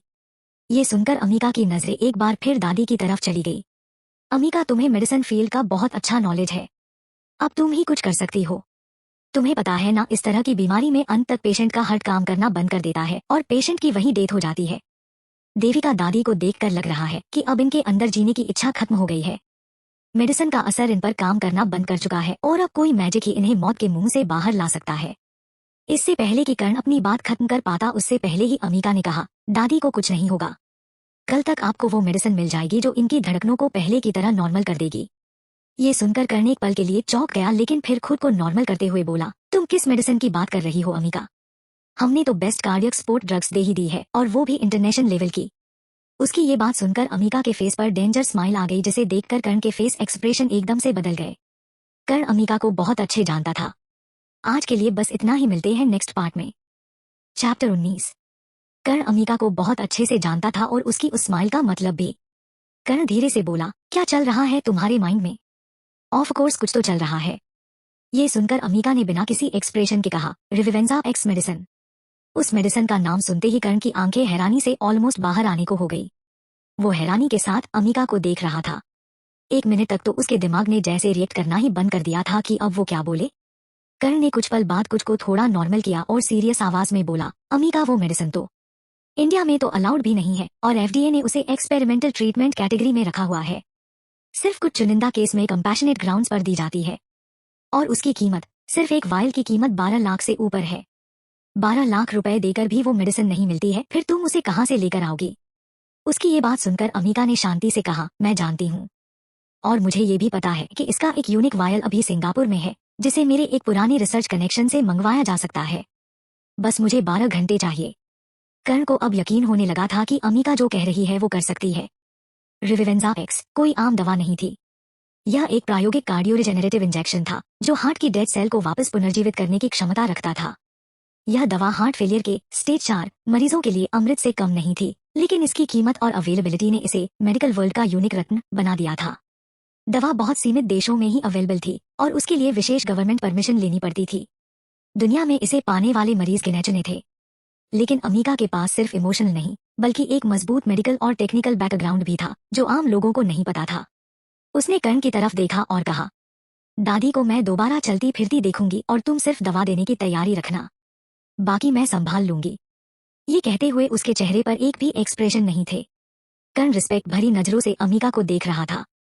कर्ण और अमीका की मुलाकात 1 साल पहले अमेरिका के एक हॉस्पिटल में हुई थी। कर्ण अपनी इंटर्नशिप कर रहा था और तभी उसके पास एक क्रिटिकल केस आया जिसे कैसे हैंडल करना ये कर्ण को समझ नहीं आ रहा था। अमीका हॉस्पिटल में हर वीक सोशल वर्क के बहाने से हॉस्पिटल में आती थी और तभी कर्ण ने एक दिन उससे वो केस डिस्कस किया। तब अमीका ने न सिर्फ अपना सोल्यूशन दिया बल्कि आज वो आदमी अपने परिवार के साथ हंसी खुशी रह भी रहा था। और जब कर्ण ने अमीका से उसके मेडिकल फील्ड के इतने अच्छे नॉलेज के बारे में पूछा था तो उसने कहा कि उसे बचपन से मेडिकल की पढ़ाई का शौक था, तो बस इसी शौक के चलते उसे इन सब की नॉलेज है। कर्ण ने पिछले 1 साल में अमीका के चमत्कारों को बहुत अच्छे से देख लिया था, लेकिन अभी एक और चमत्कार उसने देख लिया। देविका दादी के हार्ट की बीमारी का एक ही बेस्ट सोल्यूशन था और वो था हार्ट ट्रांसप्लांट, बट दादी की एज और हाई ब्लड प्रेशर की वजह से सर्जरी करना पॉसिबल नहीं था, जिस वजह से वो चाहे जितनी कोशिश कर लेते पर शायद दादी को नहीं बचा सकते थे। लेकिन अभी अमीका की दी हुई मेडिसिन से दादी को कंफर्म बचाया जा सकता था। वहीं कुछ दूर खड़ी एक लेडी अपनी जलन भरी नजरों से अमीका को देख रही थी, और ये लेडी कोई नहीं अमीका की सगी बुआ शालिनी रायचंद थी, जो प्रोफेशन से एक बहुत बड़ी डॉक्टर थी। कर्ण को इस तरह अमीका से फ्रेंडली बात करता देख उन्होंने कस के अपने हाथों की मुठियां बंद कर ली। शालिनी जी की बेटी शिला कर्ण को पसंद करती थी, लेकिन कर्ण ने आज तक उसे एक नजर भर भी नहीं देखा था, जिस वजह से वो अक्सर उदास रहा करती थी। और अभी उसी कर्ण को अमीका से इतना फ्रेंडली बात करता देख उनका गुस्सा आउट ऑफ कंट्रोल होने लगा था। वो अमीका को वैसे भी पसंद नहीं करती थी, वो बिल्कुल अपने भाई राजवीर जैसी ही थी, जिसे सिर्फ पैसों और स्टेट से प्यार था, बाकी इंसानों से नहीं। लेकिन तभी अचानक से हॉस्पिटल में अफरा तफरी मच गई। डॉक्टर्स का एक ग्रुप तेजी से आईसीयू वार्ड की तरफ भाग रहा था। हलचल महसूस कर अमीका के साथ करण ने भी डॉक्टर के उस ग्रुप को देखा जो बहुत हड़बड़ी के साथ वार्ड के अंदर जा रहे थे। तभी उनके कानों में एक सीनियर डॉक्टर की आवाज पड़ी, देवेंद्र जी की तबीयत बहुत ज्यादा बिगड़ गई है और अभी तक उनकी फैमिली भी नहीं आई है। ऐसे में हम बिना पेपर साइन किए उनकी सर्जरी नहीं कर सकते हैं। अगर सर्जरी के बीच उन्हें कुछ हो गया तो इसका जिम्मेदारी कौन लेगा? ये कहते हुए वो वार्ड के अंदर चले गए। उनकी बातें जैसे ही अमीका के कानों में पड़ी तो उसके कान खड़े हो गए। वो धीमी सी आवाज में बोली, देवेंद्र रायजादा। ये नाम वो कैसे भूल सकती थी? ये वही इंसान थे जिन्होंने उसकी पिछले जन्म में बहुत मदद की थी। उन्होंने हमेशा अमीका को अपनी पोती की तरह माना और अमीका भी उनकी काफी रिस्पेक्ट करती थी। लेकिन तभी अमीका के दिमाग में आया कि यही वो दिन था जिस दिन प्रेमम टाइम पर हॉस्पिटल नहीं पहुंचा था और डॉक्टर्स ने देवेंद्र जी की सर्जरी नहीं की थी, जिससे वो बच नहीं सके। प्रेमम का खौफ ही इतना था कि उसकी मर्जी के बिना डॉक्टर देवेंद्र जी को हाथ लगाने से भी डरते थे। हालांकि डॉक्टर्स का फर्ज बनता है अपने पेशेंट को बचाना, लेकिन जब कंडीशन बहुत रेयर हो तो वो भी बिना फैमिली के पेपर साइन किए इतना बड़ा रिस्क लेने से कतराते हैं। पिछले जन्म में देवेंद्र जी की मौत का कारण प्रेमम ने अमीका को माना था, क्योंकि उस वक्त वो अमीका के साथ था। अमीका ने उसके लिए डेट का प्लान किया था और उन्हें कोई डिस्टर्ब ना करे, इसलिए अमीका ने उसका फोन स्विच ऑफ कर दिया था। लेकिन इस बार सब कुछ अलग था। अमीका और प्रेमम की मुलाकात भी नहीं हुई थी, डेट तो बहुत दूर की बात थी। आज के लिए बस इतना ही, मिलते हैं नेक्स्ट पार्ट में। चैप्टर 20। उन सबको बातों को याद करके अमीका का सारा मूड खराब हो गया। उसने एक गहरी सांस भरी और वहां से जाने के लिए मुड़ी, लेकिन एक बार फिर उसके कानों में डॉक्टर्स की आवाज पड़ी, मिस्टर रायजादा की कंडीशन बिगड़ती जा रही है और ऐसी कंडीशन में हम रिस्क नहीं ले सकते हैं। जब तक इनकी फैमिली आकर पेपर वर्क पूरा नहीं कर देती है तब तक हम कुछ नहीं कर सकते हैं। इस आवाज को सुनते ही अमीका के कदम एकदम से रुक गए। उसने सर घुमा आवाज की डायरेक्शन में, देखा जहां शालिनी सीनियर डॉक्टर से ये सब बोल रही थी। शालिनी को देखते ही अमीका के दिमाग में एक बार फिर अपने पिछले जन्म की यादें घूमने लगी। ये औरत वही थी जिसने पिछले जन्म में रूपाली के लिए उसके बच्चे को मारने की कोशिश की थी। जब अमीका रायचंद मेंशन में गई थी तब शालिनी ने उसे इंजेक्शन दिया था, जिसके बाद अमीका की बॉडी बहुत कमजोर हो गई और रूपाली आसानी से उसे किडनैप करके हवेली में ले गई। शालिनी ने पिछले जन्म में अमीका की बहुत इंसल्ट की थी, यहाँ तक इसने तो अमीका की स्वर्गवासी माँ को भी नहीं छोड़ा था। उसे जब भी मौका मिलता था तो वो हमेशा अमीका को नीचा दिखाने की कोशिश करती थी और इनोसेंट अमीका उसकी बातों से हट होकर रोने लगती थी, लेकिन किसी को भी उसके रोने से जरा सा भी फर्क नहीं पड़ता था। अमीका मन ही मन गुस्से से बोली, इस मेकअप पुती डायन ने पिछले जन्म में भी कुछ अच्छा नहीं किया था और अब भी ये दादू को मारना चाहती है। इसकी खबर तो लेनी पड़ेगी। वैसे भी इससे बहुत पुराना हिसाब पूरा करना है। इस बार मैं दादू को कुछ नहीं होने दूंगा। प्रेमम रायजादा से तो वैसे भी मुझे अब कोई अटैचमेंट नहीं है, लेकिन दादू ने पिछले जन्म में मेरा बहुत साथ दिया और वो दिल के भी बहुत अच्छे हैं, लेकिन ये चुड़ैल उनका दिल फैल करने की सोच रही है। इसे डॉक्टर बना किसने दिया? ये सब मन ही मन सोचते हुए अमीका का चेहरा काला पड़ गया। वो सीधा बिना किसी झिझक के वार्ड के अंदर चली गई। अमीका की नजरें वार्ड के अंदर आते ही आईसीयू के मॉनिटर पर थी, जहां देवेंद्र जी की ईसीजी रेखा एकदम इरेगुलर चल रही थी। अमीका शांति से सीनियर डॉक्टर की तरफ देखकर बोली, जल्दी से इनका ट्रीटमेंट शुरू करना होगा। अगर 10 मिनट की भी देरी हुई तो ये नहीं बच पाएंगे। वही सारे सीनियर डॉक्टर जो काफी परेशान था। अचानक से किसी लड़की की आवाज सुनकर सबने अमीका की तरफ देखा और उसे देखते ही सब एक पल के अमीका को देखते रह गए। ये छोटी बच्ची यहाँ क्या कर रही है? तुम्हें अंदर किसने आया दिया और तुम्हें पता भी है यहाँ क्या चल रहा है? अभी तक इनकी फैमिली नहीं आई और जब तक इनकी फैमिली नहीं आ जाती है हम कुछ नहीं कर सकते हैं। एक सीनियर फीमेल डॉक्टर ने अमीका को देखकर हल्के गुस्से से कहा। शालिनी की नजरें जैसे ही अमीका पर पड़ी तो उसकी खूबसूरती देखकर उसने कस के अपने हाथों की मुठियां बंद कर ली। शालिनी सिटी हॉस्पिटल की टैलेंटेड और बहुत ब्रिलियंट डॉक्टर मानी जाती थी, जिसकी बात हर कोई सुनता था। शालिनी अमीका पर गुस्सा करते हुए बोली, जब तक इनकी फैमिली पेपर साइन नहीं कर देती है तब तक हम ये सर्जरी नहीं कर सकते हैं।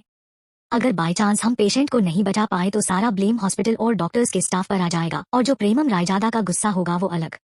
ये सब कहते हुए वो ऐसा शो कर रही थी जैसे वो अमीका को जानती ही नहीं है, क्योंकि उसकी नजर में अमीका एक बेकार लड़की थी जिससे उसका कोई रिलेशन नहीं था। शालिनी की बात सुनकर अमीका ने कोई रिएक्ट नहीं किया। उसे अच्छे से पता था कि शालिनी को बेवजह बेमतलब की बातें बोलने की आदत है। अभी पेशेंट को बचाने से ज्यादा जरूरी उसके लिए वो पेपर साइन करने थे। बेवकूफ डॉक्टर कहीं की। अमीका ने मन ही मन सोचा और फिर सीनियर डॉक्टर की तरफ देखकर बोली, लेकिन आप सब डॉक्टर्स हैं और आपका काम है पेशेंट की जान बचाना। देवेंद्र जी की करंट कंडीशन को देखकर हम सब जानते हैं कि हम उनकी फैमिली के आने का इंतजार नहीं कर सकते हैं। अगर इसी वक्त कोई एक्शन नहीं लिया गया तो ठीक 10 मिनट बाद देवेंद्र जी का हार्ट फेल हो जाएगा। ये सब सुनकर शालिनी ने अपने दांत पिस लिए।